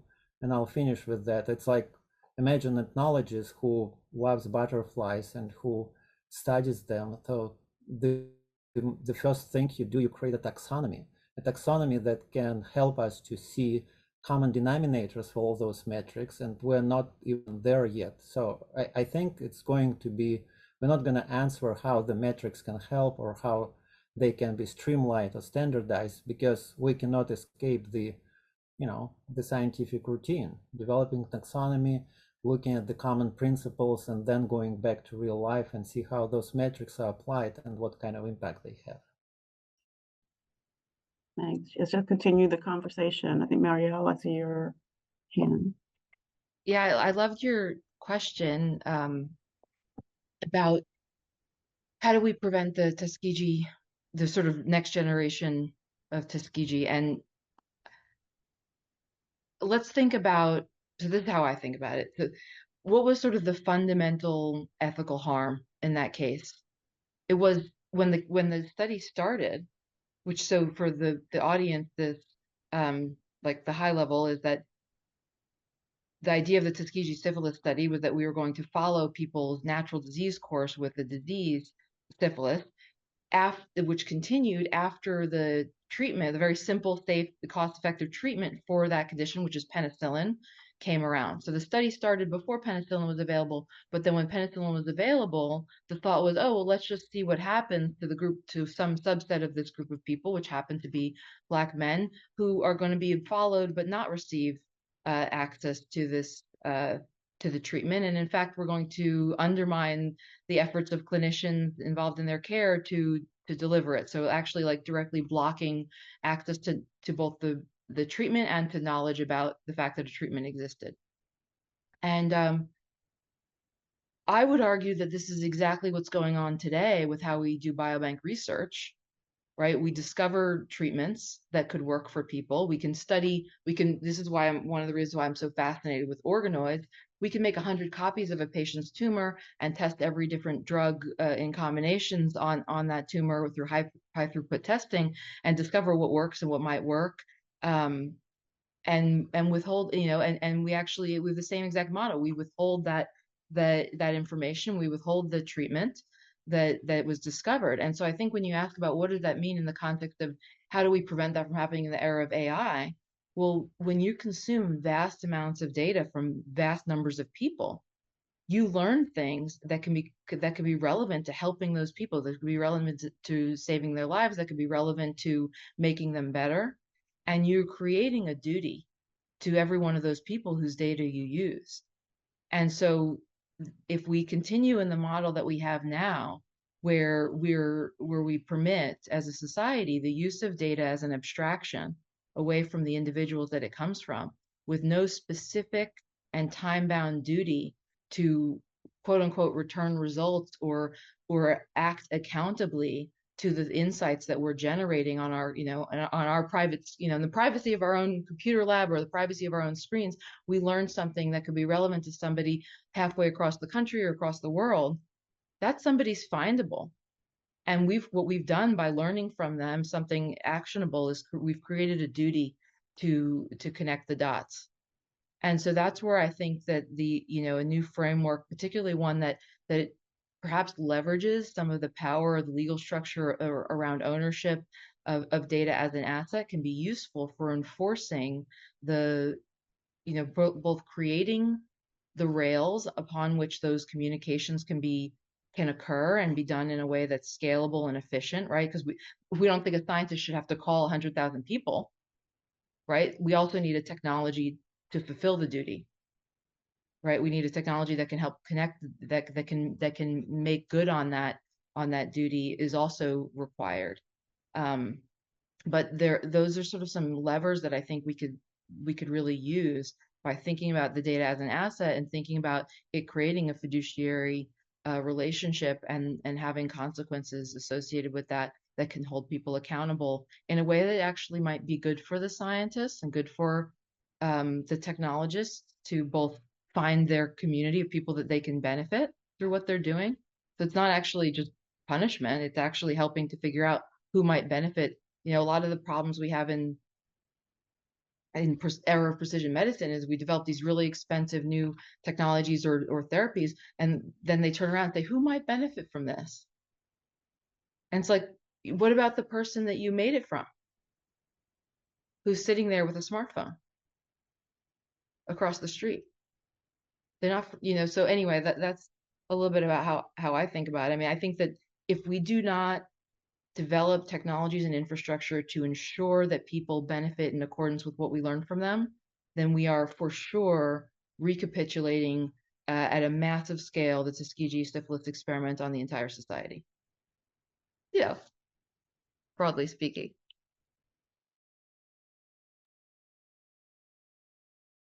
Thank you for taking that deep dive into some scary waters that people don't want to always bring up. Sorry to be a downer.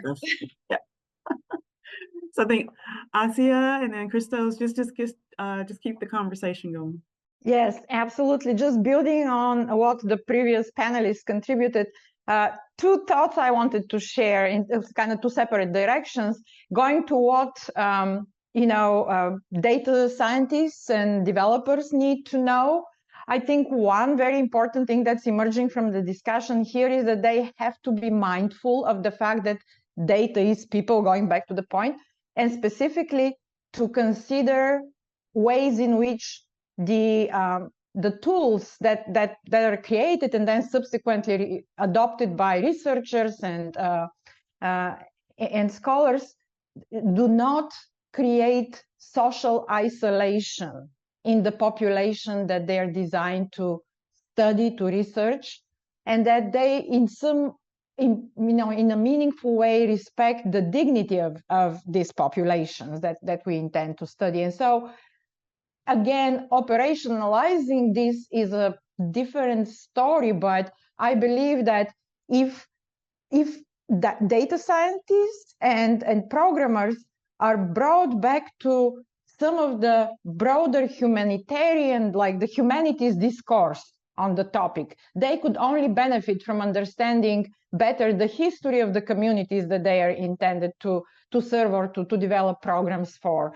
If they understand better the social, the political conditions, and this is to say a lot. I mean, we don't want to, make it impossible for those professionals to properly function, but our demands on healthcare professionals, for instance, are huge. They are supposed to be aware of the legal dimensions of their work, of the ethical aspects, of cultural competency, and so on and so forth, socio-economic factors, determinants of health, and so on. So I think there must be also a movement in a direction of expanding the competencies of those more technical professionals. And one good way to do that is, of course, to infuse the curriculum with more ethics training, periodic, just like medical professionals are expected to have continuing ethics education and continuing education in general. And also to start incorporating the humanities back into these technical disciplines, because the silos no longer serve the complex world and the complex programs and technologies that we create and we are trying to harness in some way or another. And therefore, yeah, this could be seen as a pitch for the humanities that, I have to say, being from the humanities, what I've seen the last 10 years is basically pulling resources away from the humanities programs and from liberal arts, colleges of liberal arts and sciences, and putting the emphasis into STEM. But as some colleagues appropriately have suggested, we should make it more of a STEAM, putting the arts, putting the humanities in it.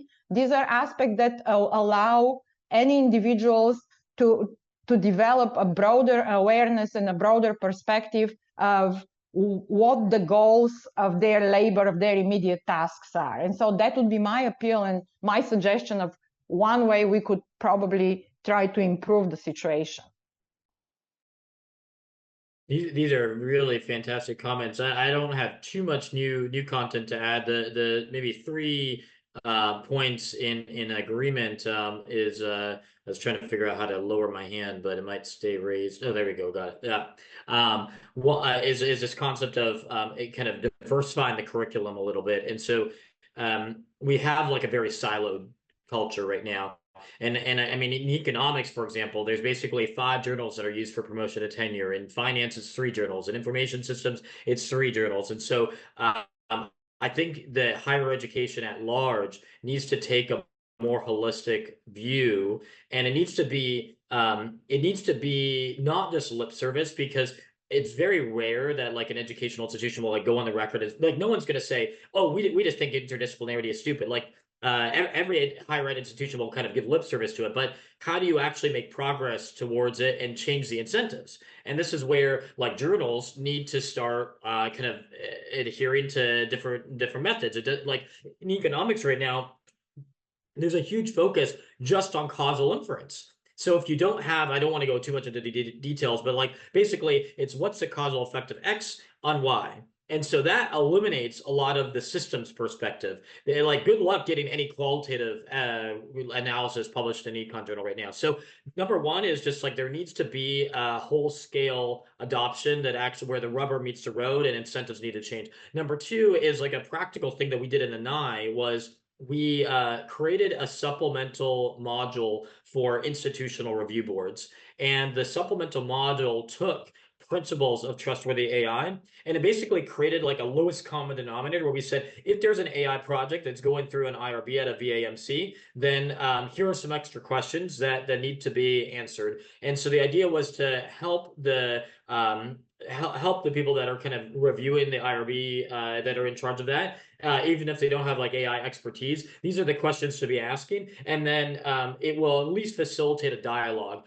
And we had a case where there was a project that kind of pretended as if it was AI, and we found out that through that dialogue process, that project would have done a really bad job on privacy-related issues, and that project ended up getting rejected. And so I think practical implementation guidelines is helpful. The third point that is worth making actually is something that another thing that we have ongoing within the VA is there's a causal inference working group where we're trying to because I don't want to hate on causal inference. Causal inference is good, but it's just like you need everything in balance. You can't go to the extreme in either direction. And so one of the things in the medical informatics space, I think, is and it just goes back to a point that Marielle was making, is that you can't just have like experiments. If you do, like, there's a lot of things that have come through IRBs where it's just like, how on earth did this get passed by an IRB? And we look back at that Tuskegee experiment, and it was like, how on earth did this ever get? How was this allowed? And there's plenty of things that have happened over the past decade where it's like, how did this get past like University XYZ IRB? And so I think that the more interdisciplinarity we have, the better. And so, and we have this working group where we're mainly in, biomedical informatics, I never can say that word right, health informatics professionals that are taking lessons from causal inference. And now we're hoping to shape the norms in the medical community where it's not like you have to have an experiment or else. It's like there's a whole area called quasi-experimental research in economics where you try to approximate an experiment using policy variation or control methods, propensity scoring, et cetera, et cetera. So I think, anyways, those are just some practical, I think, guidance that just really echo the points that have already been made. But we just have to get really serious about like what specifically are we going to do differently, and that's something why a webinar like this is very nice. I'll mute and Al go.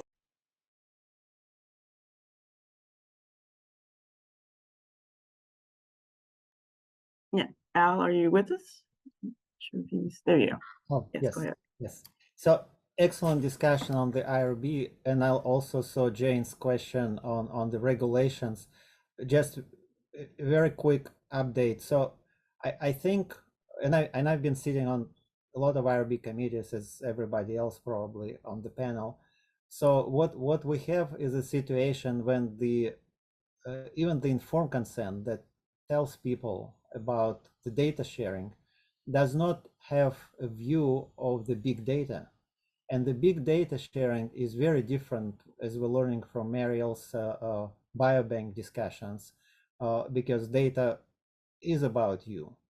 And what we also see is there is a great barrier between the data science communities. Like if you, there is a big trend toward data harmonization when different data sets can be harmonized to produce more meaningful results, but there are barriers that exist between the entities, let's say the VA and the MedStar or Georgetown, the recent examples I have, when the data scientists and the regulators, the IRBs, they don't talk to the same language. So we're still in silos. We still need to overcome all those barriers and to find a common language. We talk about finding common communities, but it is the same for us. I mean, if you look at data science, it's not just about scientists or programmers or clinicians, it's also about IRB and the regulators. And the IRB sometimes, or most of the time, as Christos just mentioned, have no idea of whether those big data projects can trigger. So just the thought.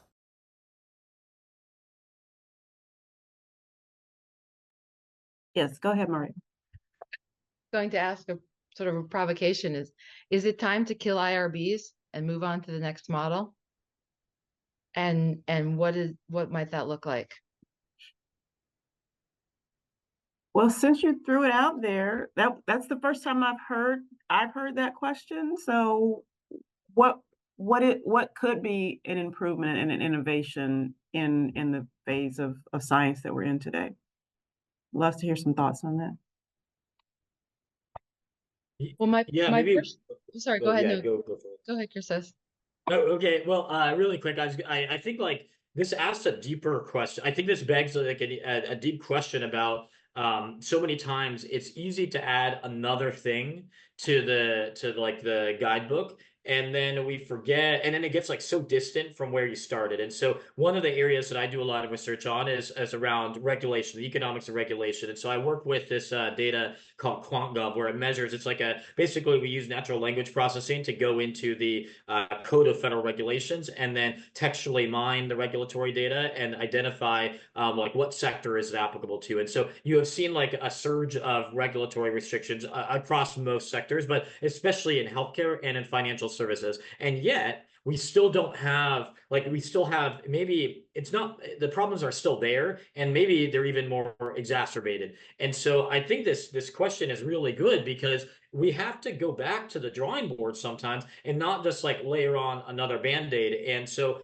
I mean, there is always this tension between like short and medium and long run. And so maybe in like the short run, IRBs have value. In the medium run, we look to kind of remedy the process. But that was kind of the intent behind this paper that I shared about in Science and Public Policy, where we need like a new process, because centralized entities to just keep adding more rules, that's an innovation killer, but it's also just going to be too burdensome. And I think it's just going to be like this kind of like race to the bottom in one sense, where people are so afraid to do anything. It's just like check the box compliance and not actually addressing the real issue at the heart. So I just want to say it's like a totally legitimate question. And yeah, we have to really sometimes go back to the drawing board and be like, we've added enough band-aids here. Let's treat the root cause. Asya.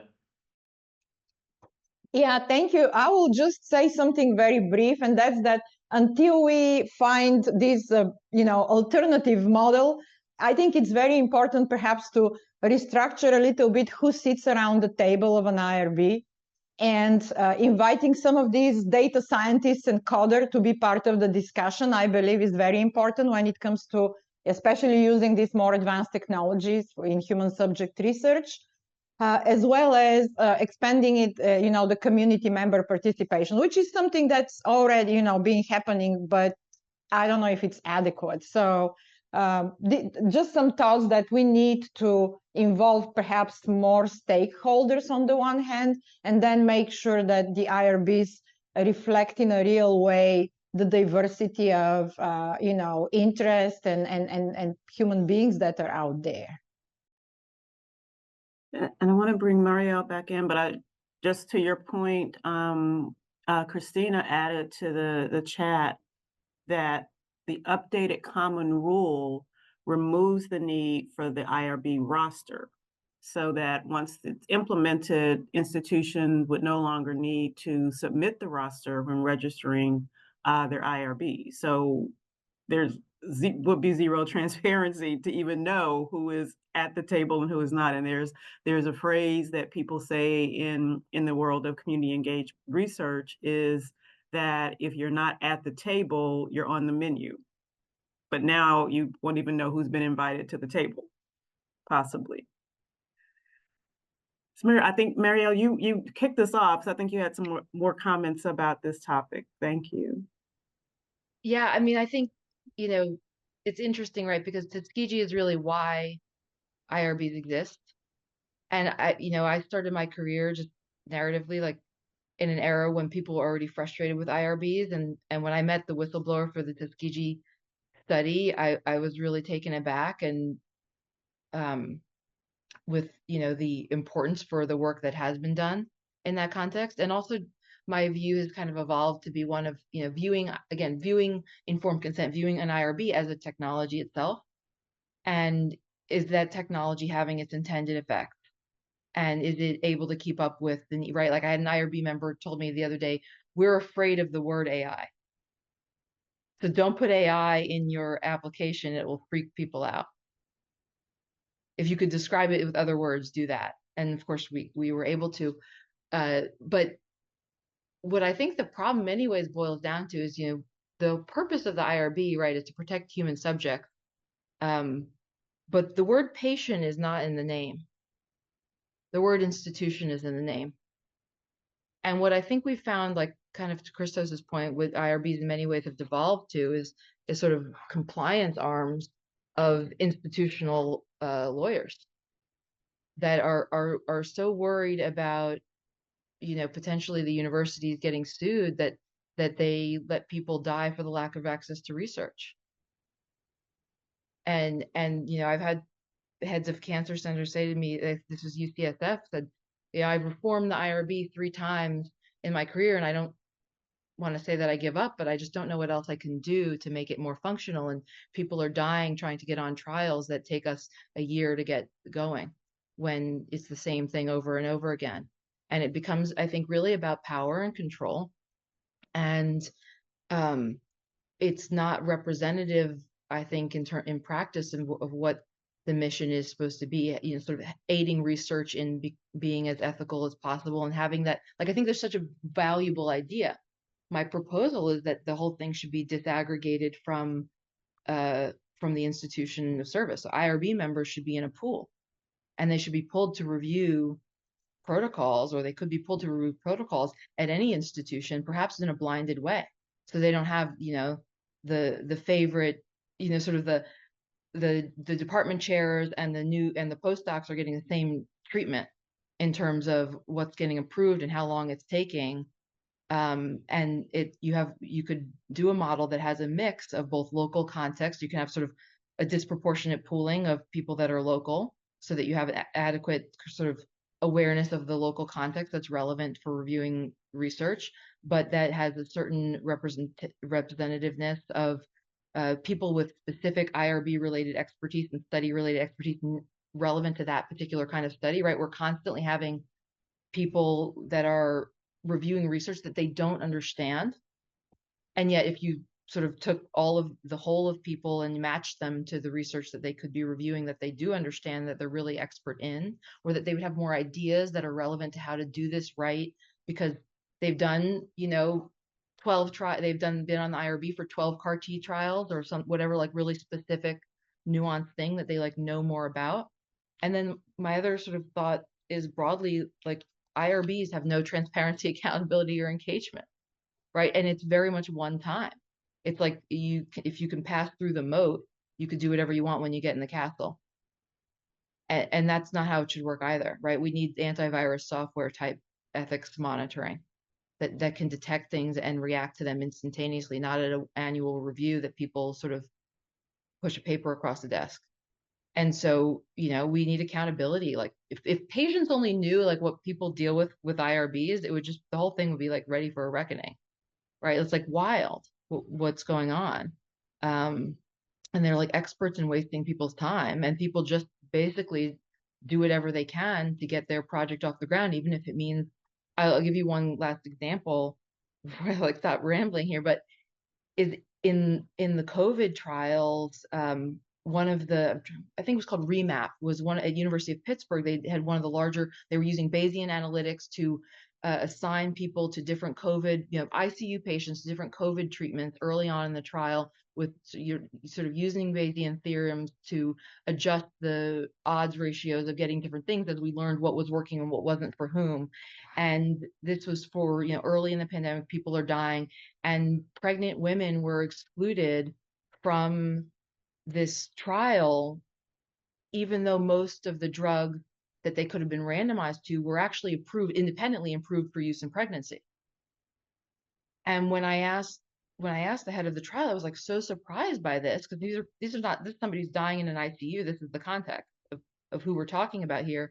I was like, why were pregnant women excluded from this trial? And his response was, well, the IRB came back and said, oh, you can't do this. And we just were desperate to get it through. So we just said, okay. And they were trying to move, with the era and the urgency of addressing, early COVID in an ICU setting, they like didn't have time to go back and forth with the IRB about it. And so potentially valuable data, potentially life-saving, approaches were excluded, and very much the same thing was applied to the mRNA vaccine with regard to pregnancy. And then we just ended up having people, we sort of externalized the risk onto, as you know, treated it as an externality of like, okay, well now women and their doctors can shoulder the risk of whether or not to take the vaccine, because we didn't include people in the early stage trial. Exactly the same process. Anyway, I'll leave it at that. It's just I think that I also wholeheartedly agree with Asia's point about who's sitting at that table, and it's not just one patient that gets trained to be part of the IRB, you know, psyche, that sort of becomes a professional, you know, sort of adopts the same culture and mannerisms. It has to be far more representative and far more diverse and far more, I think, disaggregated from the mechanism, right, from who's paying that person's paycheck, so that they're not worried if I don't approve it, or if I do, or if it's like that I can be in trouble, or that, you know, I'm going to get pushback from the dean or whatever if I don't approve this, or if I do approve it. So happens, you ask me what I think, I'll like to go into Yeah, you asked for it. No, and there's a comment in the chat, and I want to connect the question or the comment. And Jane, feel free to jump in and add more to the comment that you made about commercial IRBs. Is that there's kind of two things that could be pursued in parallel. On one hand, you in the short run, I think we do need more kind of diverse representation. So if there's somebody that doesn't have experience as like a data scientist, or like you have to have both sides of the spectrum, data science and clinical, and in the middle you have humanities that kind of connects and bridges this, and there's probably more that need to be around the table. So you just need to have a representative sample. This kind of comes back to economics and social sciences. Like, you need a representative sample on the IRB as well, or whatever the body is that's reviewing it. And then on the other side, you also need, and goes back to the incentive point about commercial IRBs, you need better incentives, because at a systems level, you're always going to have like these same sort of results happening, where you have people that feel like they need to say yes, or you just have this rejection or this delays. And the same thing happens in the peer review process, where in like economics, the rejection rates, desk rejection is like 95% to top journals, and it takes like 5 years to go through the journal process. And so it's slow, it's extremely idiosyncratic. Everybody believes that it's broken. Like, you won't, there's no, at least in economics and like finance and accounting, you won't find somebody that says, I love the refereeing process. And why? Because the incentives are broken. And so the idea of like commercialization, in one sense, like there needs to be incentives for people to contribute thoughtfully. And why not pull from a pool? Like, treat this as like there's a database where people's human capital is inventoried, and then it's updated. It can't be the static, oh, this person self-reports as being an expert in X, Y, and Z. Like, that needs to be assessed, and there needs to be a dynamic feedback loop where if that person behaves poorly, then there's accountability. So all I kind of wanted to close the loop on is, like, I think that there's a short-run strategy of increasing the representativeness of the panels and equipping the panels to make better decisions. And in the long run, we need to think more broadly about the incentives that exist at a systems level. So during this discussion, and I thought one of you would bring it up, but again, as an outsider looking in, but someone who is often asked to, as a human, ingest large amounts of data and make sense of it, and realizing my clear limitations, is there a role to apply the technology to this issue to assist? As we've said, we're simulating the intelligence to perform these cognitive tasks. And we know the limitations of the human capacity. We know the limitations of the technology. Is there a way in addressing this issue that the two could work better together? I call it AIRB. What I mean, I've never thought about it until we had this conversation, but what could that actually look like? Like, you don't have to reinvent the wheel for every form. And they could say, you know, you could tell, I mean, right here's, I'm just thinking out loud here. What I've thought about is that you could use natural language to tell an AI about what kind of study you want to do and what you're interested in and why, and what the population and what resources you have. And then they could create they could say, well, these are some options of things that were approved by your IRB, and right, you want to be like functional, like, or what about would it be a study like this or a study like that? These are two different options that were also based on approved protocols, right? So you use what protocols have been approved before instead of trying to guess what might be approved, and instead of trying to sort of, right, then all the IRBs have the problem that they approved it one time and didn't another, and there's like no synchronicity there. And you kind of use the data bank of all of the existing approved protocols to help make suggestions, and then the person could fill in the blanks of, tweaking something for the specific use case. And that whole thing could be wrapped up, and then you have the initial review should be done by the computer, and then you have a human in the loop to make sure that we're not missing things. And maybe you could have do a Delphi model too, where like you have a few humans that are looking This at is it. what I wanted to show you. Okay. So out of a total of 35 people, Oh, we you need to mute Dr. Gunn. There we go. Anyway, Technology. you could have a model where So we should maybe suggest that to NIH and Office of Human Protection to having an AI RB. That should be a really good. it sounds like a good grant application. Happy to join. Yeah, maybe they have money. People can throw a proposal how we can do the AI RBs. It should be. I would love to put that. I would love to put that. Submit that to an IRB and let them review it. Like a snake eating its tail. Anyway, that's how an AIRB could work. Right. And since we are entertaining some more radical ideas, I would like also to throw something out on the table and maybe in some way challenge some of my co-panelists here, including my Dr. Gross. I was wondering, just as we are thinking that the IRB model not be quite adequate, moving to more of a market model in terms of the handling of data or looking at it as an asset, as Marielle proposed, it seems to be really a step forward compared to where we are right now, which is basically, it's a Wild West and people's data is up for grabs for whoever, can get their hands on it. But I was wondering, since, we are talking about research and human beings and their data, and the value of, reciprocity and bidirectionality kind of gets lost in this conversation very often.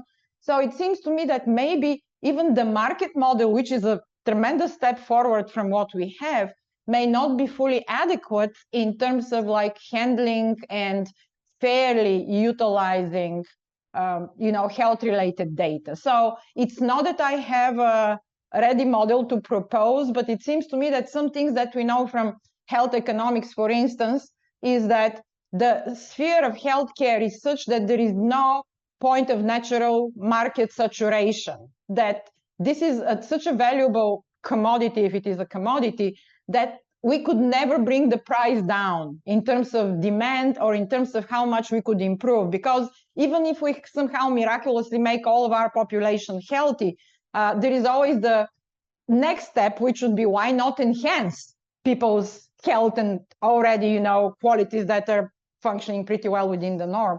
So therefore, we're not really talking about a market that could have a saturation where we could have a genuine like negotiation of like prices, the cost of this and that, and bringing the cost down. So I wonder first if, I guess, so two questions or two provocations to my co-panelists. The first one is, if we're to go with the market model, which again, I acknowledge it's a much better and much more progressive than what we have, more fairer, if you will, like, how do we determine the fair cost or the fair compensation for the, for the public or for the participants? That's one. And second, aren't we at the point where we should start thinking about other ways of conceptualizing how we deal with participants' health research and the goods that arise from it that is not defined purely in market models even? So these are my two thoughts, if you will, about you and questions and challenges. Thank you. Yeah, these are great questions, and I'm really excited because this is so much more than the usual kind of like AI conversation. So I think the two things come to mind. Number one is like we definitely need to think about externalities, and Marielle mentioned the concept of externalities, and I mean it came up in this dialogue. And so whenever there's just as a recap for those that are on and maybe haven't heard the term, whenever there's a like a bilateral or two parties, there's not an externality that's created. So when I buy a cup of coffee, I get a good, they get the money, and then we're done. And then an externality is created when a positive or negative externality when there's a third party that is adversely affected or beneficially affected. And so in this context, we need to better understand and quantify what are the positive externalities that are generated from this sort of research. And as a whole, I mean, this is an area where economists could be, I think, like we all could be doing a better job across disciplines, but I mean, economists definitely could be doing a better job in like quantifying what are the positive externalities associated with different projects. And unfortunately, a lot of the papers that get published are like taglines with extremely like basic results. It's like medical research has positive externalities. It's like, surprise, surprise. I never would have dreamed that would be the case. And so we need to get much more rigorous, specific, and I think outcome oriented with like we're doing research, and let's make sure that we're answering the questions that actually matter for society. So that's all to say, I think it's doable. I think that vision that Asya has is definitely doable. It's just that we need to get kind of better at executing on it. And then I think just in terms, but then there's also this mechanism design question. There's a whole area of economics called mechanism design, and it's like thinking about the frictions that are in the process. Frictions like that there's certain effort that might be unobservable. There might be what are called principal agent problems, where it's hard to kind of like manage the relationship between the principal, like the manager, and then the employee, the agent. And so we need to think through what are the major frictions that exist in this market. Information frictions, principal agent frictions, etc. And then once we have a concept of that, we start building incentives that kind of manage that risk. So yeah, those are some thoughts. And then I want to turn it back to Carla, because I know you have some thoughts too. And so maybe Carla and Al. Well, I'd like Al to go ahead and weigh in at this point, and we're going to queue up a special guest that when we're virtual, we don't always know who's in the room. So we actually have an IRB chair, and we're going to queue her up after Al to weigh in with some comments. Or maybe I'll let Heidi speak first. Okay, Claudia, can we get Heidi up for the mic? There she is. Go right ahead. Thank you for joining us. He's not, he's muted. We'll need Heidi, you to you should be able to unmute. speak now. Hi, There you go. Oh. Heidi Maloney. I'm the IRB chair at the DCVA. And I want to just let the group know that I'm part of the National AI IRB group that formulated informed consent documents, a model card for patients, and a checklist for reviewers to look at AI. And I can share those with you. If I can get my screen. I don't know if I can share them quickly, but your question to me is, yeah, we are, certainly at the DCVA, we are embracing AI research. We have a couple of natural language processing AI studies. We also have a group that's looking at prostate cancer and going to partner with a New York-based Sinai group that is utilizing AI to specify, to look at the specificity and of prostate cancer lesions that are going to be presented. And we're talking about that and talking about the trustworthiness of this group. Gosh, and I forget the name. Are there questions for me right now, or is there more to this? Me unmute. No, I think we were discussing the future of IRBs, and I think it's useful to be informed as you shared with us about the current discussions, the current changes, the current integrations, Yes. so that we are not working in silos for sure. And we aren't. And now I know that Guts, you incorporate Howard and you've got Georgetown there, but as far as the VA is concerned, we're really thinking this through. Our Office of Research Development is developing criteria and guidelines, and we also are developing guidelines and criteria. And because we're together here as a group, that broadens. We're not silos. We want to do things together, right? I love the idea of having an AI IRB. It's a very interesting thought. Or maybe have a bricks and mortar IRB look at an AI IRB study and reevaluate it. That's kind of a cool concept. I think it would be very important for the GUTS IRB and our individual institutional IRBs to have guidelines, because a lot of people are going into AI ML research who have never done it before, and what they should consider and how they should talk about it. You know, the protocol allows an opportunity to educate PIs in terms of what they should be thinking about in their research and how to approach it. And so it would be wonderful to have those guidelines and all of what you guys talked about today. You know, how does it impact the community? How does it impact trustworthiness? How, you know, just so that people are asking the right questions, because everybody's jumping on the bandwagon, whether or not they know everything we're talking about today. Sure, and I can share those with you. Our group, our work. Thanks so much. What I'd like to do, let me, I know Al and Christos, you had comments. Let me just pull Mark in. I think maybe he wants to piggyback off of the current conversation, then we'll come back to you. Thank you. This is really stimulating. And to piggyback on Marielle's really excellent proposal and Heidi's comments, you know, one suggestion, certainly in the VA system, and Christos, you may want to comment on this, or Heidi, is the VA Central Office of Research and Development has a central IRB that is robust and used classically for multi-center studies, or occasionally what I refer to as oligo-center studies.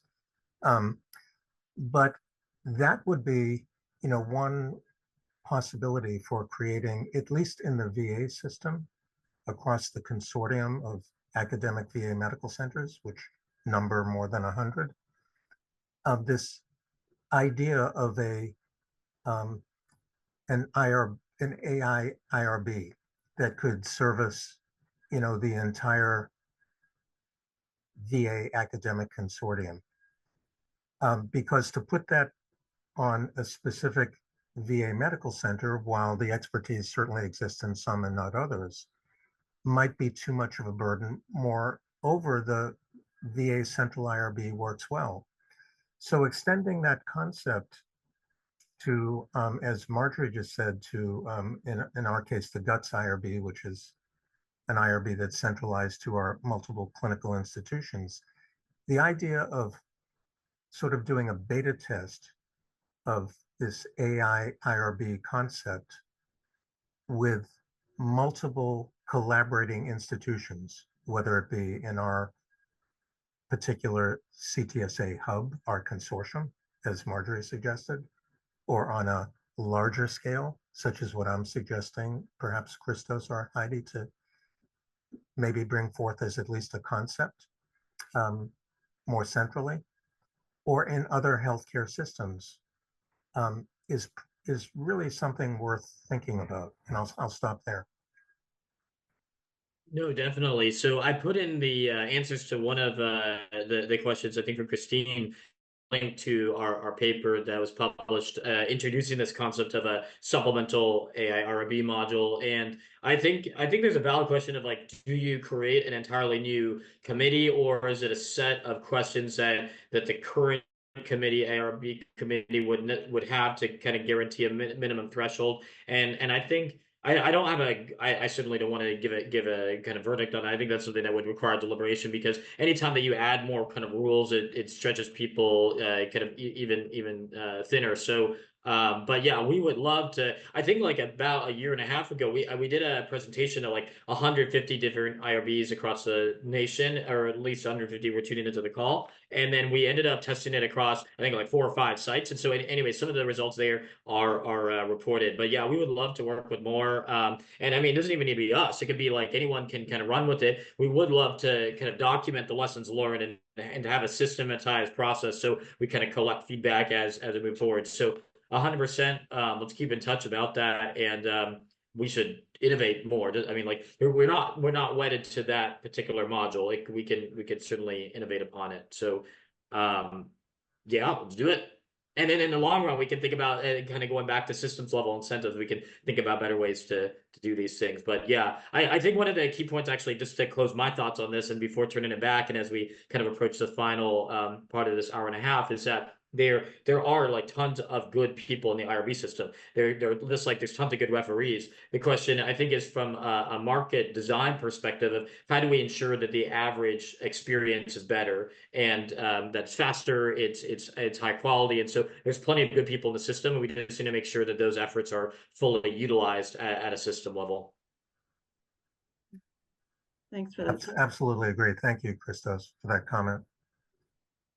And thanks for Heidi for jumping into the conversation. I want to go back to Al. I think you had some comments, and then I'd like our panelists to kind of prepare each one of you to give us a closing remark, recommendation, vision for what you'd like to see, and kind of touching on that third question of what does it look like to de-silo people, not just the data, but people, and bring these different perspectives together. So if folks can kind of prepare your thoughts, but I'll ask Al to bring his prior comment and then we'll circle back.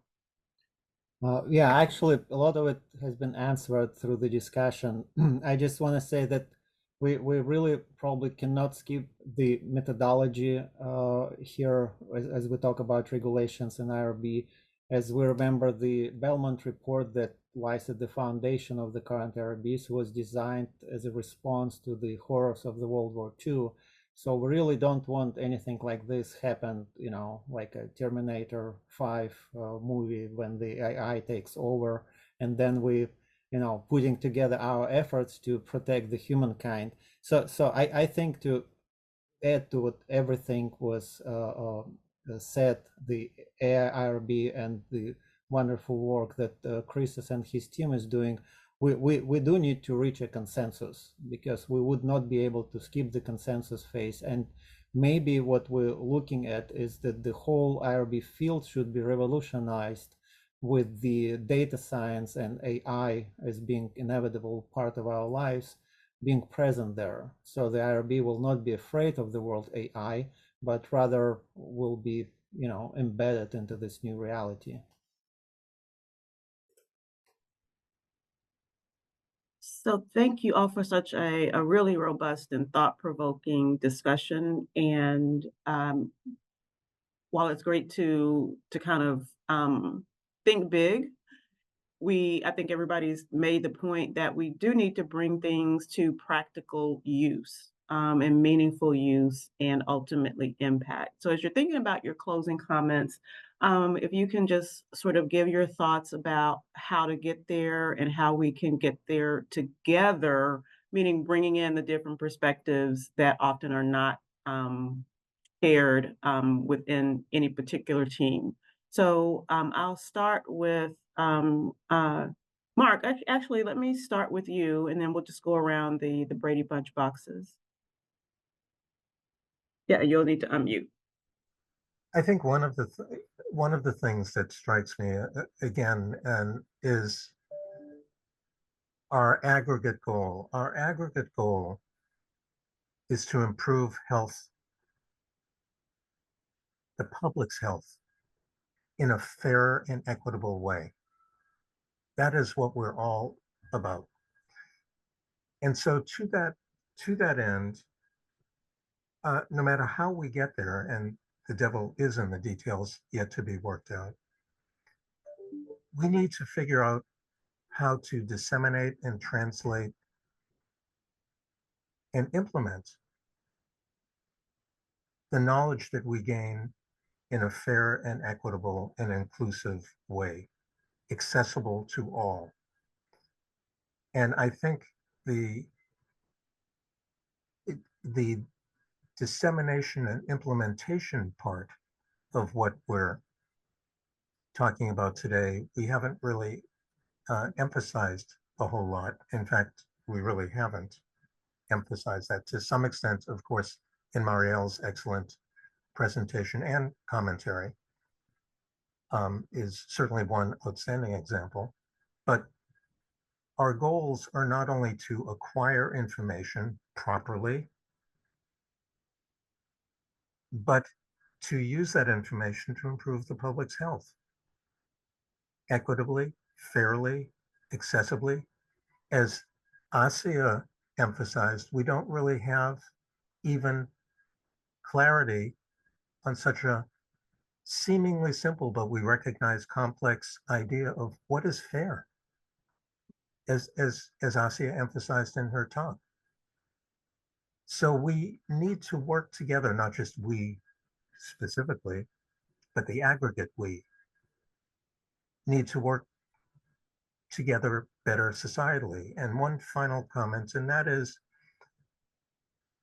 we all are committed without question to incorporating meaningfully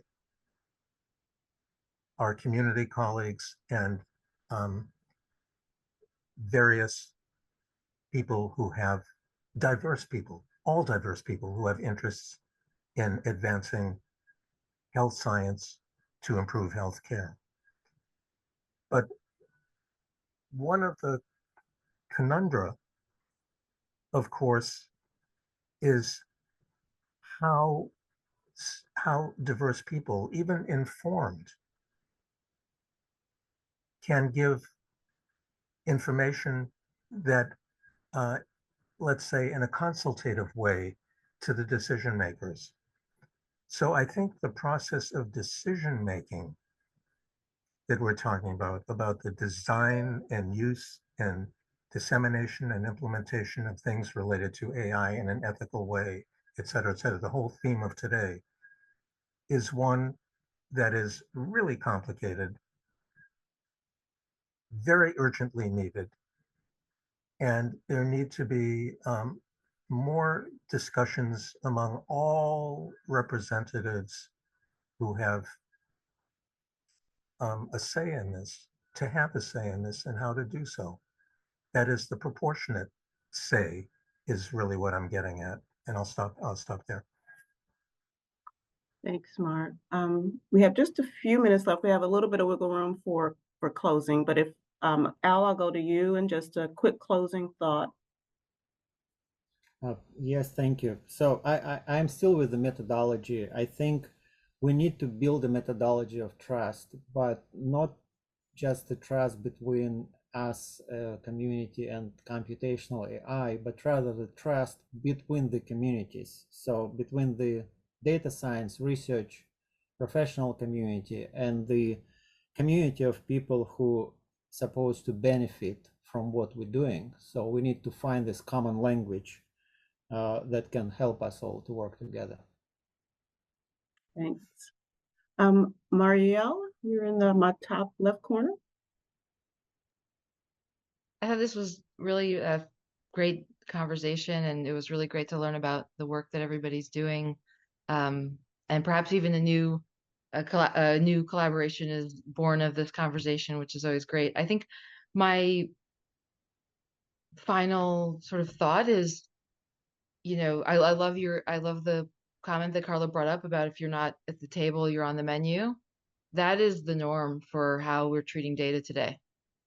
And I think that we need to use tools, or my sort of thesis is that we need tools to empower communities to take their seat, and in a way that's not optional, in a way that you can't forget that there's people who have rights behind this, and to make it enforceable, transparent, accountable, and engaged by design in a way that embeds with the technology, sort of that evolves the ethics technologies to meet the needs of the sort of data science and life science technologies that we're, exploring. Like one of our a great sort of illustrative quote from one of our interviews was, "The science has advanced past the ethics." And so my sort of entreaty to this group is, we got to catch the ethics up and beyond. And I think I believe in it. I believe it's doable with innovation. Thank you. Thank you. Christos, final thought. Yeah, I think two final thoughts. Number one is this concept of just kind of making small wins is really important, because this is such a challenging issue that it's not going to be solved overnight. And I mean, indeed, society has been kind of grappling with these issues for, pretty much all history. So the question is, how do we manage risk properly in the era that we're in today and make things better? And so not to be intimidated by the kind of leviathan of the problem, but to make progress on it, and just to try things out, experiment, and make things better day by day. And number two is being comfortable being uncomfortable. And so one of the ways that I try to do this is just by working with people with different methodology. And so there needs to be some language that obviously connects people, but then by going outside your comfort zone. And so just more recently, I'm getting to know physicists that this whole area of what's called complex systems, where physicists working on economics problems, but using a very different set of methodologies. And obviously working with clinicians as well. And that was different than my upbringing in economics. So be comfortable being uncomfortable. Those are my two things. Great, thank you. We've heard from Jane in the chat, but Jane and Priscilla, if you just you've been part of the planning team, if you want to just share any quick thoughts, and then Asia, and I'll close it out with Marjorie. But Jane, if you want to share any thoughts. You're need to unmute.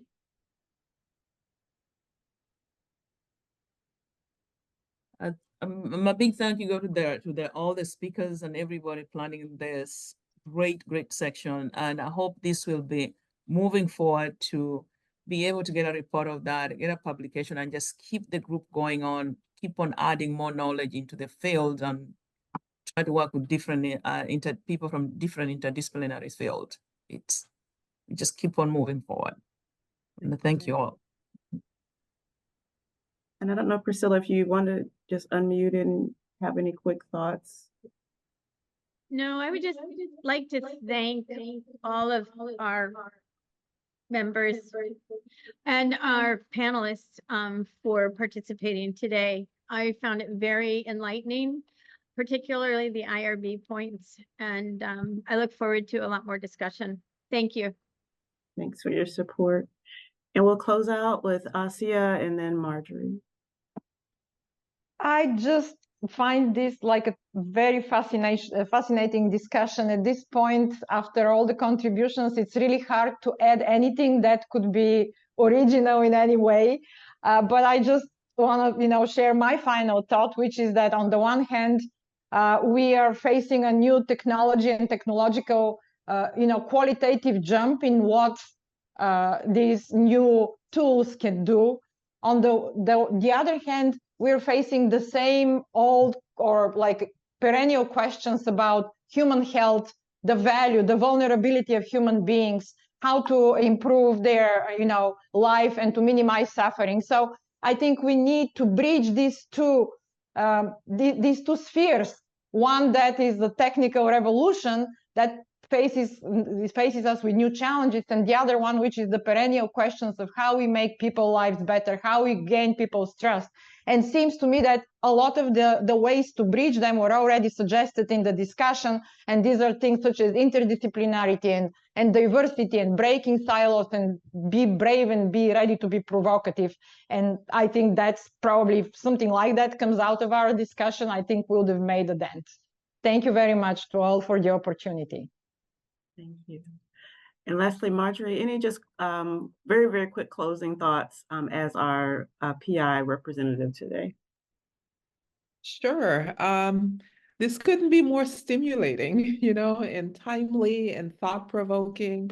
I'm really excited by this conversation. We had ideas from how to incorporate AI and real examples of how to incorporate AI in the clinical setting, which is actually a challenge for a lot of people and a lot of systems. And so there's a lot to learn from there as presented by Christos. And then Sia took us through, you know, the inherent biases that exist, you know, and that the human is actually really important to interpret what the machine spits out.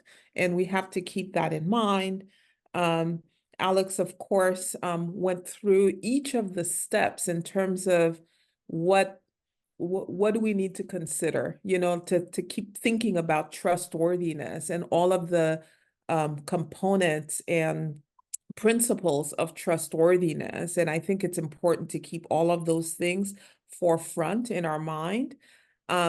Mariella, you challenged us to think about, you know, keeping the community member first and foremost, you know, and being able to relate back to them. And I think that's a challenge. And it was seen by some of the questions that you had, because we're thought, you know, to de-identify. And so, you know, we can do that. I think you're proposing we can do that in a way that still honors the contribution of the individual. And I think that that's a point that would be great to consider all the time, you know? And of course, Carla, Carla keeps us community minded all the time.